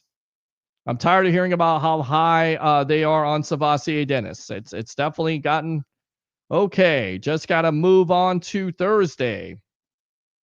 I didn't know you were coming on tonight. I am. Yours true bigger. What happened to the linebackers Bullock and Jackson from the preseason? I don't know. I don't even know if they're on the practice squad at this point. Maybe you get them up out of the practice squad. I think Savasier was hurt in this game. Maybe there still needs to be a change. Can we just move on from the special teams coach already? How much worse does it need to be before there's some real accountability? Yeah, that pitch was stupid. All these posts and calls saying the D absolute trash after the past 2 weeks. League average points 24. We're giving up 17 and 24 those 2 weeks. There are a little overreacting going on. Just a little bit, but that's okay. Our defense is not playing well. I wonder where we rank. Danny Wilson, the defense was just not executing. It's not all on the coach. Barton, another wasted first. Defense in the bottom third, probably except for takeaways, I think we're 7th. Ibuka took a step back today. 2, they missed a touchdown. Barton looks too heavy to play center. Too top heavy. I don't know what that means. Not concerned about the Falcons. Barton wants to play left tackle. Can win another game. I'm not sure if we can. We'll see. The Bucs have injuries all across the board. How is this a coaching issue? We lost to the Saints. Why shouldn't we get better management? The O-line injuries make it hard to be an elite quarterback. The defense is another story. Steven, I understand about the offense, but the defense is not good. Guys, look lost out there in the middle of the field, too open much. Baker is not running for his life. Baker mistakes are on Baker. Again, the mistake on him, that was not on him. It looked like it was Cam Johnson who cut off the route. But was Baker good today? No, he wasn't. Does Baker make things happen on third down? Absolutely. Is he getting pressure in his face? Yes, he is. Is he still hurt? Yes, he is. To some of you, that's an excuse, but it definitely changes the play at the end of the day. Did he play his best? No, he didn't. But you got to have more players than Baker Mayfield to step up. But again, it's like, being a coach in the league. He's going to get you're going to get the most success or the most pub or the most acclaim. And then also he's going to get the most criticism if this team loses. That's why we need Todd to be at very least hire a defensive coordinator because of the draft. We need a second opinion because we aren't drafting well on defense. We can replace Todd Bowles, a 4-time NFC champ. Yes, the AFC East stunk for a long time. Nobody talked about it. To me, the offense is the only one that's allowed to excuse about injuries because on defense, Kalijah Kancey really is the only one that's been out for a long period of time, but that's a big loss. That's definitely a big loss for this team. It's been a big loss for this team. You're on the minority about keeping Bowles. Okay. It's not, that's a usual thing on this show. I mean, I'm sometimes on a minority when it comes to opinions. I don't let it affect me. I'm not, raging mad here and going with the angry mob of firing a coach when you're 7-6. I'm not going to do that. But those past teams were convincingly strong. The Bucs team is not. If the Bucs had won the game, Bowles would have been a great coach. Love you, Peter. Thank you. We have to lay the Panthers 2 times. They're a better team, decently better coached. Panthers might lose to the Saints as well. If they do, it opens up the door for us to still clinch in our first meeting. They still are in a tie, but the players' execution is not there. Fire Bowles now. Fire Bowles now. Fire Bowles now. Fire. Okay, great. Great comment. Thanks a lot. Thanks for nothing. It's a coaching staff that needs to hold players accountable. So, yes, it's ultimately bad coaching. Also, the players have to hold themselves accountable. They have to make plays, too. You give credit to Bowles for winning a Super Bowl as a defensive coordinator, but he was only in charge of the defense. Arians and Brady and the offense had a lot to do with that. So as a head coach, you can't judge on that, but you still have to bring it up. Do you not? You also have to bring up his success as a head coach, which a lot of people will give a criticism and say, he was bad for the Jets. As I said, everybody is bad for the Jets. He's had success with the Bucs. Thank you, Peter, for doing the show, Never Jumping Ship. You can't fire Bowles yet, but I would right after the last game to get a head start on coaching candidates. Got hammered by the Lions, too. Who dat? Eric says we cannot find him. We have a new contract extension. We ain't that. You can fire Bowles whenever you want. Okay, great. Awesome. Thanks for the comment. Saints were the better team. You need to. Thank you, William. Appreciate the comment again. Missed it the first time. Thanks a lot for putting it in there the second or third time. Me too. David says, I hope we do better this time, but I think we already know what the process is. We've seen it the last 2 years. We barely squeak into the playoffs and then lose in the first round. You know the old saying, trying to do something over and over again and hoping for a different result is insanity. I would not be mad if they fired him tonight. Not happening. NFL, not for long. LVD absolutely embarrassed himself this year. Is there a second game, Raymond James? There is a game against, there's 2 games coming up. You have the Atlanta Falcons. on Thursday Night Football on Thursday night. And then you come home and you face the Carolina Panthers to finish the season. 21. I'm over this 3-4 defense dropping pass rushers and coverage. If we had Evans today, we would have won. Bowles has his hand in drafting too, so coaching and drafting has had his hand in the fire. They always think they deserve games like this, and they I don't know what that is. Year after year, it's motivation. That is crap coaching has been going on too long. Always blame the head coach. We're not going to go there. We're not blaming Jason Light. Jason Light definitely would. You definitely have to give some blame to Jason Light. Definitely. LBD is the main reason for the loss. LBD needs to be fined for taking interviews. The wide receiver stopped running and caused the interception. Crying about Todd Bowles. The team needs Gruden, of course. We lost by 1 point. If we had a better coach, where could we be? Light and Bowles needs to go. It starts at the top with the owners. Best era in Bucs history. Bucs run in 50 years. Let that sink in. How does you not know what is wrong, and that is the problem? Well, I don't know what you just said, so that probably would be the reason why I don't know what you're saying. So if I don't know what you're saying, you can't put a complete sentence together at this point. I'm probably not going to be able to answer that question.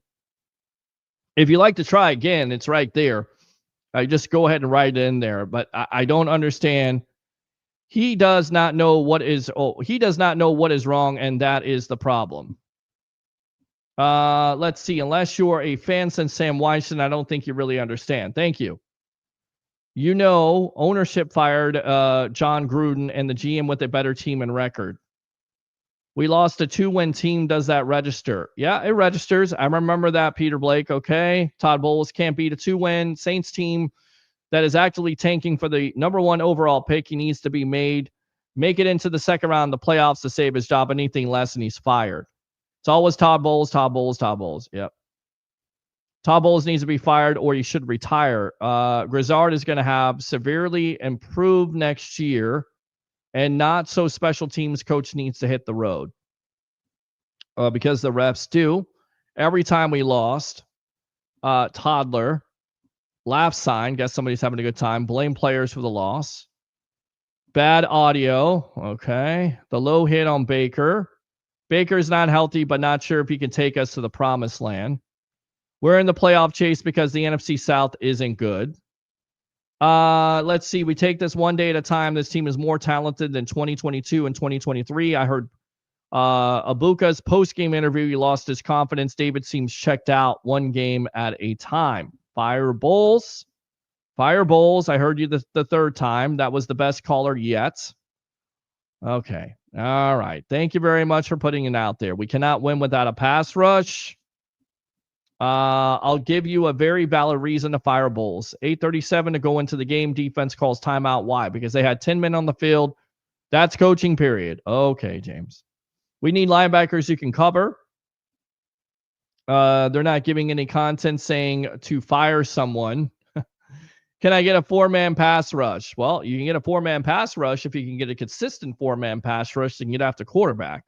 That's the reason why you have to bring pressure in the first place. You're not able to generate that pass rush. Guys got to step up. An active all-pro armchair quarterback, here's my take. Fire Light and Bowles immediately. Okay, great. Thank you. Laugh out loud. Not happening. Yes, fire the coach and Light. Steve. It says 8 people watching, not 232. Come on, Peter. Okay, well, let me just throw this out there again, Steve, because you are not, you just want to push the button with me. There are 262 people watching. I am not only on Facebook, sir. I am on also my Twitter, my YouTube page, and on Facebook, a combined 264 people. Probably more than what you would have that ever would watch your show. In fact, it would probably be 263 less. One person would probably watch your show, and it'd probably be you or your family. Stop. Tonight feels horrible, but on Thursday night, let's go 11-6. Love it. Peter, talk to me today, man. The loss was horrible. Our team let us down today. They did. Jason could have paid for serious edge rush. Parson looked good for Green Bay today. He did. That's not happening, Mike. It's over. Of course it is. William, of course it's over for you. A college coach and former coaches on YouTube. Jason spent money on assets, then you have no return and value. Laugh out loud. If we do not make the playoffs, ownership should clean house. Okay, well, we'll see. He did quit on the route. Scott says it's Peter's show. Come on, people. No, that's okay. That's okay. Bad coaching. I mean, you can call me out. I have 8 people on Facebook. Well, one of those 8 people are you, Steve. Why are you watching if you only think that show is it means nothing to you if you're still watching? Why are you one of the 8 people that are watching? That's what I want to know. When you can do what I do, Stevie, you let me know, okay? Until then, sit back, shut up, enjoy the show. There you go. Bucs fans get used to Bulls have a new deal. Who do we hire? Joe Brady, Mike LaFleur, Clint Kubiak? I don't know. Any of them are serious upgrades. Are they? How? How do you know this? Do you know this for a fact? Do you know this? If you know this, let me know. I'm going to play the lottery tonight if you know who's going to be the next great coaching candidate. Because for every Sean McVay, there's another story that turns out not so well. Emeka is in a rookie slump. He has to fight his way out of it. Growing pains. Our third down defense is bad. Tom Brady would coach. Sorry, he's a minority owner for the Raiders. Need to wait until the season ends to see who's available. Stop with this Gruden talk, please. It's sickening. Why couldn't we guard 83, their tight end, wide open all game? It's been a difficult time. It's been a difficult thing for linebackers against tight ends. I would go with an offensive coach next time. So we lose on Thursday. Todd Bowles is gone. I don't think so. He got us a ring. Bulls defense got us a ring. I get it, but much of the blame for the defense ineptness can directly be attributed to Todd Bowles. Jones had the pick right there in his hands. How long has Todd Bowles had? When is enough actually enough? When the Glazers and the organization thinks it's enough. Not when you think it's enough. When the organization makes that decision to not end the season because you lost to a 2-win, now 3-win Saints team. They don't make decisions on emotion. They make decisions with calculation. We lost to the worst team in the National Football League. Just remember that, guys. We will. Titans are the worst, and they at least won today. We technically escaped in Atlanta with the missed field goal. Well, let's go ahead and technicalities. Love it. Yep. How many coaches did these teams go through before they found out they could get them to the next level? Well, there you go. There's the answer to your question. Todd Bowles just got paid. The Bills and Chiefs also had unexpected losses. Imagine that. Imagine that. The Cincinnati Bengals, who Harry the Greek, Steve, said would upset the Buffalo Bills, won today. Are you going to give them credit for that? No, you're probably not. Anyone calling for a GM's head does not know anything about football. James Splash Ludeman, yep. David Dunn, team is the laziest representative of football, a clear representative of their lazy slob coach. Wow. GM is a part of the blame also. It's sad hearing people gush over the Panthers. A huge part of Bill Belichick's success as a defensive play caller was clogging the middle and forcing wide receivers to be special outside the 20. I understand Todd Bowles has this philosophy, and it was a good comment. I can't read the rest of it. Panthers have gone to the playoffs. Panthers haven't gone to the playoffs in a long time. You better believe they are coming and ready. The game has passed Bowles up. Time for an old head to move to retirement home. All he cares about is stopping the run in a passing league. Jason could have come up with something better than Reddick. Who? No secondary can stand up without a pass rush. David, John Gruden coach against Jake Delhomme, Drew Brees, and Matt Ryan. Who has Todd Bowles coached against? Rookies. Not every year. That's unfair. And you know it is, David. Let me ask you, Mr. Host, what's our identity on this Bucs team? A team that's consistent, wins the NFC South. Their players play for their coach when they're in adverse situations. Again, season's not over. Are they one of the elite teams? No. Are they one of the worst teams? No. Are they in the middle at this point as a good team? Yes. You look at the record at this point, it's pretty remarkable, especially this year with all the injuries. Does that answer your question? Does it answer your question? Okay. We know Canales and Cohen moved on, took or wanted to take some of the offensive assistants. Name one defensive assistant coach that some other team wants. Still, I hold Jason and Todd accountable. Our identity is Baker. I think that's pretty clear. I was here from day one. Appreciate it. 1976. Great. Excellent. Awesome. In a bad division. So Seminole Boy, if you were here from 1976, you've seen where if you clean house and you fire a coach off of emotion and you get the wrong guy, how it sets your franchise back 2 to 3 years or longer. You've seen this happen. You have to appreciate what you have right now with winning division titles and having playoff appearances. I think some of you have lost that in a bad division. Yes, I know it's a bad division. My goodness. I'm so tired of the negativity as well. Firing our head coach won't make things better. This team needs to play with heart. As a Saints fan, as long as the Saints win a few games and the Falcons miss the playoffs, that will make satisfied with the season. But obviously, I want the Saints to rebuild and get better. I remember when we wore bags over our head at the Big Sombrero. Is it that bad? Is it that bad now? Abuka is going through a rookie mental thing. Abuka will benefit with the return of Mike. Proud of you, how you're handling the show. Love you, brother. Thank you. Rex Ryan, great coach. Let's go out to Eric Moreno. We'll close it out on that. We'll read the rest of these comments. Eric, go ahead. Bring the passion, bring the excitement, just don't bring any nonsense. All right. What's up, man? I don't know. Are the Bucs done? I mean, do you think they're done? I mean, if you beat the Falcons, you're 8-6, and gotta hope, that the Saints can beat the Panthers. And okay, let me lay this out. Let me lay this out for you. First, the season's not over with, so don't lose your mind. Again, it's a bad loss today to the Saints and the way they're playing right now. It's not great. It's not encouraging. But if you beat the Falcons on Thursday night, you have 2 games against the Panthers and one Miami Dolphin game in between there. Okay, so it could come down to the last game of the year at Raymond James Stadium. Is the season over with at this point? No. Okay. There you go. You answered your question. But it's going, up and down. It's going up and down. It is like a roller coaster. Absolutely. Agree. Absolutely. All right. Yeah. Hopefully, you think Mike Evans plays Thursday? I think it's a good possibility. And McMillan, maybe Panthers game? I think it's a good possibility too, which will definitely help your offense out right now, which has struggled. Yeah, Ibuka will benefit from having Evans back. Definitely. Ibuka will, yeah. Definitely. Well, where's the defensive play at? That's where it's at right now for me. Who's going to step up on defense? Can this defense step up, or do you have to win a shootout with the Atlanta Falcons?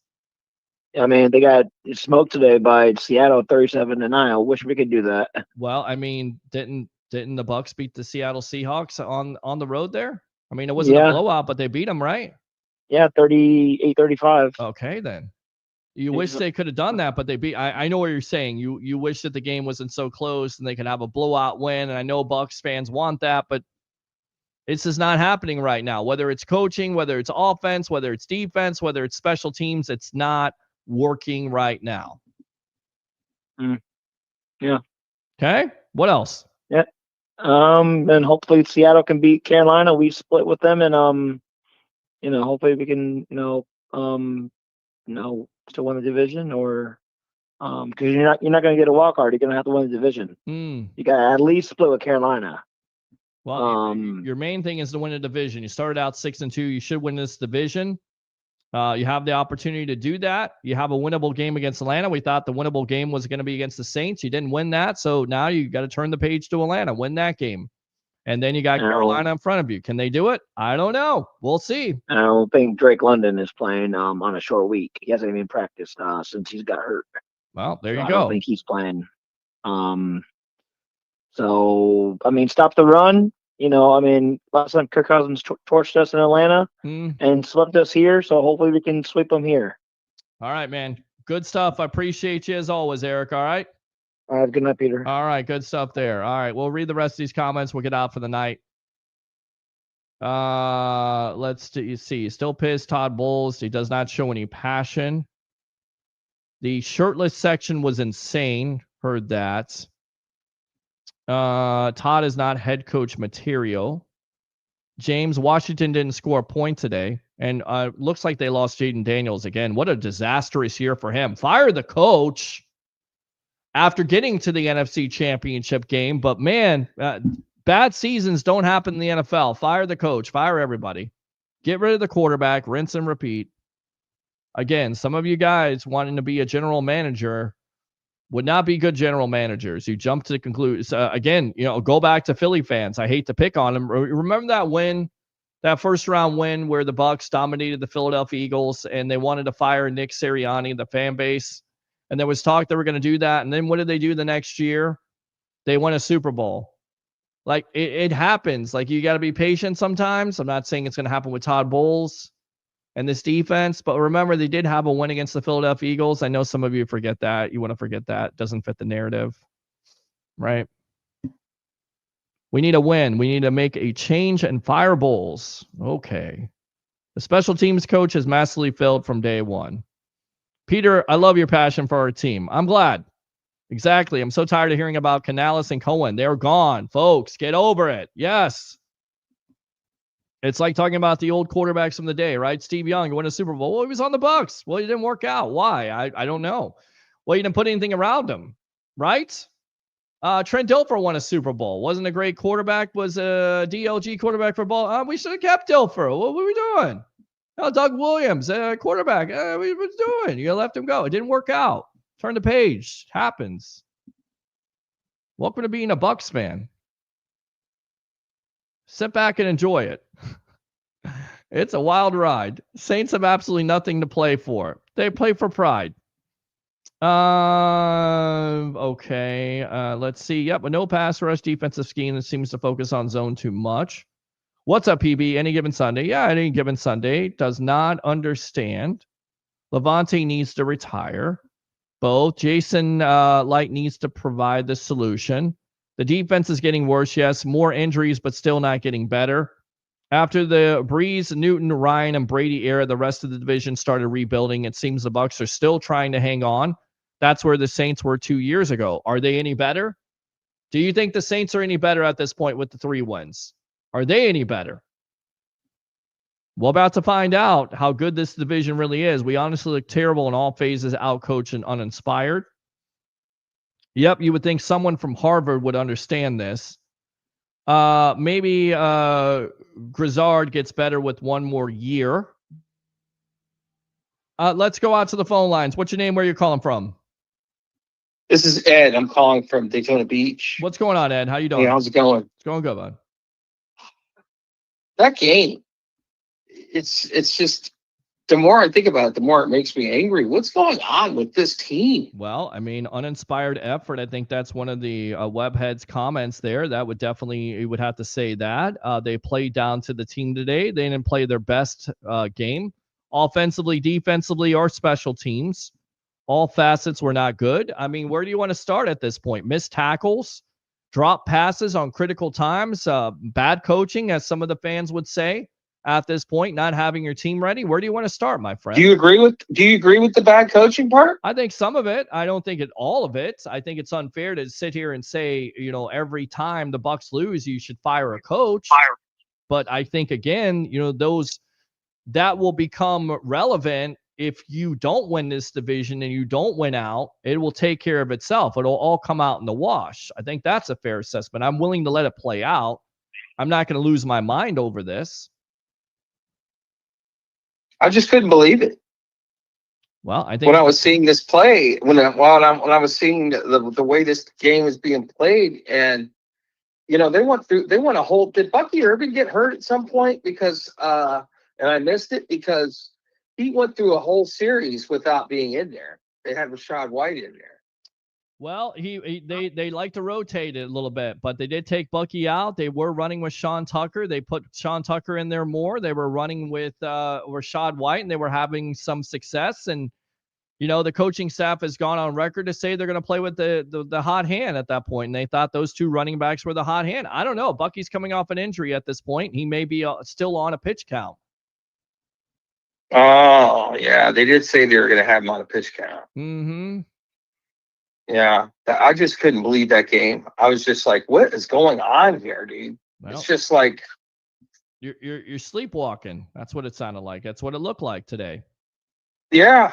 It's not a good game. I couldn't understand. There was no urgency here. I mean, this was a game that we needed to have, and we lost it now. Now we're probably, what are we, tied with Carolina now? You are tied with Carolina. They're 7-6, yes. It's criminy, dude. This is crazy.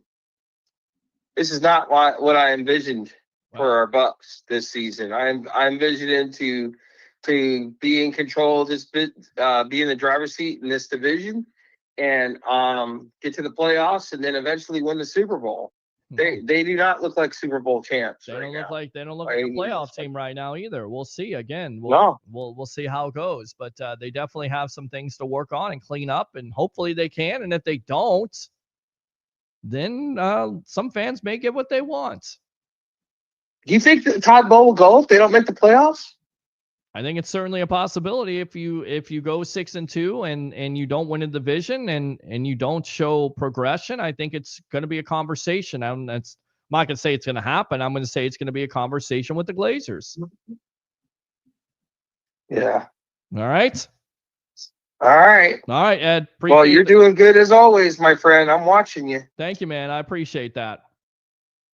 Go Bucs. Yep, go Bucs. Absolutely. Let's see here. A rookie quarterback mastered us. They are tackling like a bunch of women. He didn't really master us. We just didn't get him down. I see no heart when I watch the Bucs play. We do lack fire. Okay. Good. We need a real center. Michael says, Bucs lose out the rest of the year. Bowles is not going anywhere. Light will give him one more year. Mark my words, if it happens. They've already got an extension, but I definitely think there could be some changes. 2024 Bucs were 29th in passing defense. 2025 Bucs defense, 29th in passing defense. Not good.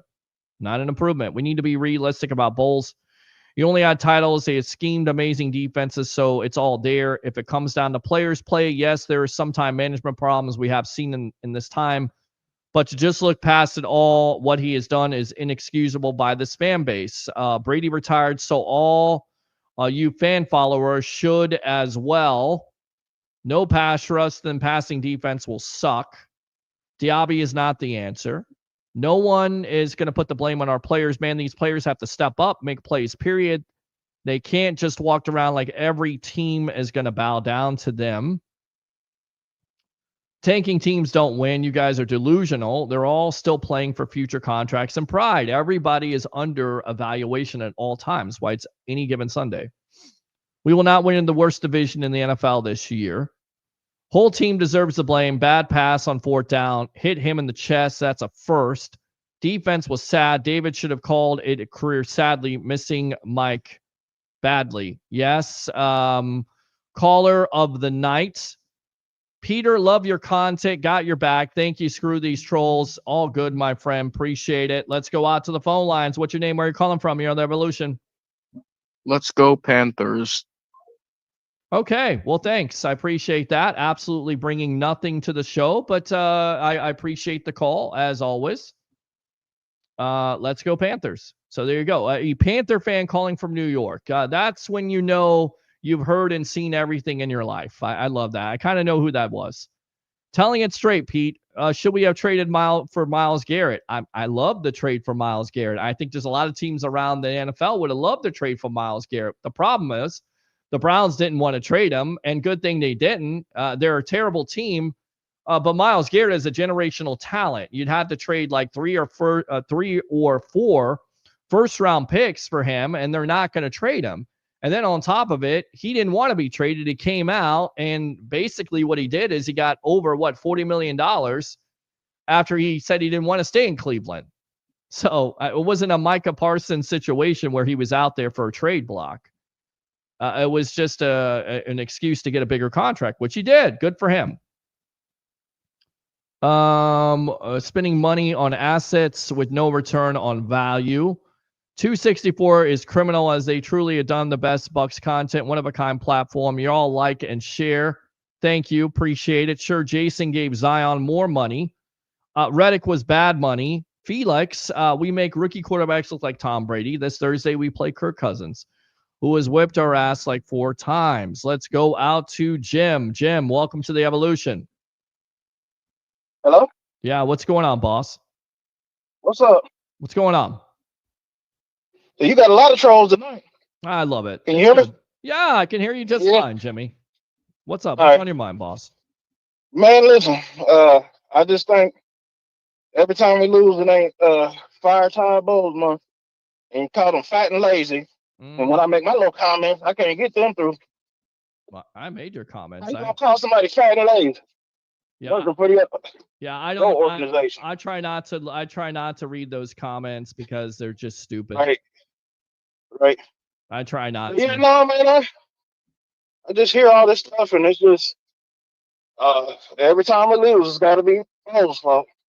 You got to blame somebody. I know, my So- friend. I know. It's becoming a thing, but I get it. A lot of Bucs fans are frustrated. They're seeing the same thing over and over again. I get that, but it's also on players making plays and executing and making those critical plays when you need to. Yeah, we're not grouping the team together. We're gonna individualize Well, that's one person, that's the one thing. and he's been working as hard as the rest of the team. Yep. So I don't understand. Crazy. Again, they're going to have to turn the page real quick because it's Thursday is coming here very soon. You got Monday tomorrow, and then Tuesday, Wednesday, and then boom, Thursday night football. Here we go again. Yep, man. All right, man. I hope we win the next game, and go Bucks. And I hope you have a good night, and see you Monday. I hope we have a better show Monday, because I don't want to hear all this all. Well, it's I all get right. sick of this. We had a good show, but we'll deal with it. I'll deal with it, my friend. I appreciate you as always. All right. All right. All right. Talk to you later. All right. It's all right. I expected what's happened. I must be a masochist because I stay on here with you guys for 3 hours and we talk about the same things over and over again. And you always tell me about firing Bulls and don't give me any solutions to it. Some of you did. Jawan Johnson's a decent tight end. Got him a couple fantasy teams. Dustin, just disappointed in this season. I know there's a lot of injuries, some bad calls by refs, but seems the team is regressing as the season continues. I think it's a fair point. Do people realize if we get a coach that's going to get a whole new staff and now it's time to change the whole staff right before the playoffs, you're asking for trouble. It's not realistic. You're not going to do it before the playoffs or before the season ends. Our very injured defense will not get better because we cannot sustain a pass rush. We then force secondary to cover too long, and there you go. Honest question. Why is this team bad right now? Multiple. I mean, injuries, offense not scoring enough points. You're not consistent with your offense. Your quarterback is not playing well. Your defense is not covering. Your defense is not getting after the quarterback. Your defense is not tackling. Your defense is missing assignments. I mean, what reason? There's plenty of reasons. Your special teams when it comes to kick coverage is terrible. The field goal kicking and maybe some of the punting some of the time has been okay. Well, it's been very good. Chase McLaughlin. But overall, there's many reasons this team is not good right now. So thank you very much for that. Agree. Fire Todd Bowles. Kirk Johnson. They just lost to the worst team in the NFL. They lost to the Titans? Fire the whole staff. Is this the year we hold Todd Bowles accountable? I mean, they told Gruden to hit the road and won a Super Bowl. Again, to that point, when you want to hold him accountable, because I think he's being held accountable, and he's shown throughout the years when this team has had adverse situations, they've been able to win the division and go to the playoffs. Maybe not win one game, not win enough for you guys. But I think he's definitely been held accountable. When you did that, when you fired Gruden at the time, and we're over 3 hours at this juncture, and we got 293 people watching. Thank you, Steve, for monitoring that situation there on Facebook. Not as many on Facebook, but definitely on Twitter. Show me love tonight, so I appreciate that, and I appreciate you guys on YouTube. But when they did fire John Gruden, how did that work out? How many losing years did you have after that? I'm just saying, I don't know. Succaneers. Great. Thank you for the comment. Thank you for absolutely nothing, as always. Lose out, get a better draft pick. He focuses on zone defense coverage with a secondary that cannot play man coverage with no pass rush. Baker Mayfield, ever since being considered an MVP. Okay. Yep, it was a curse. Kirk Johnson not going to win the division. We'll see. Bucs didn't make enough defensive adjustments. Fair enough. Anybody anticipating the Todd Bowles post game? It was not good. Go back and watch it. He was dejected. You will say the same thing. We need a coach that acts like he's invested and pissed. Again, that doesn't mean you're a great coach because you're pissed. That doesn't, again, it doesn't mean you're a great coach when you're upset or you're angry. It means when you're a great coach, when you have a relationship with your players, when your players are being able to relay your message. Your message is getting across. You're not committing the same things over and over again. You're not making the same mistakes. You're consistent. Saints fan here. Good game today. Good for you. Okay. Hey, Camp. Linebackers. All right. So with that being said, we'll recap it here. Bucs lose to the Saints today, who now are 3-10.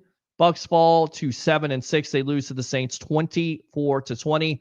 Next up on Thursday Night Football, they will host the Atlanta Falcons on Thursday night primetime football. Thanks a lot to all the callers. You guys make the show go. You have the lifeblood, whether we agree or disagree. Come back and see me on the evolution of Sports Talk Television. Thanks to the great JP Peterson. Tune in to his show tomorrow, 5 days a week, 10 a.m. to 12 noon. Like and subscribe to the Sports Web on YouTube. Friend me on Facebook at Peter H. Blake. If you like the content, give to the content. Facebook stars are open, YouTube super chats, and do 3 things here. A disappointing loss, but Bucs fans turn the page. It's time to go. Bring your passion, bring your excitement. Just don't bring any nonsense. I'm your host, Peter Blake, your Rolex reporter. What time is it? It's my time.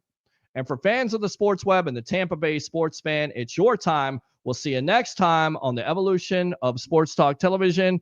And as we always say on this show, whether they win or lose, go Bucs.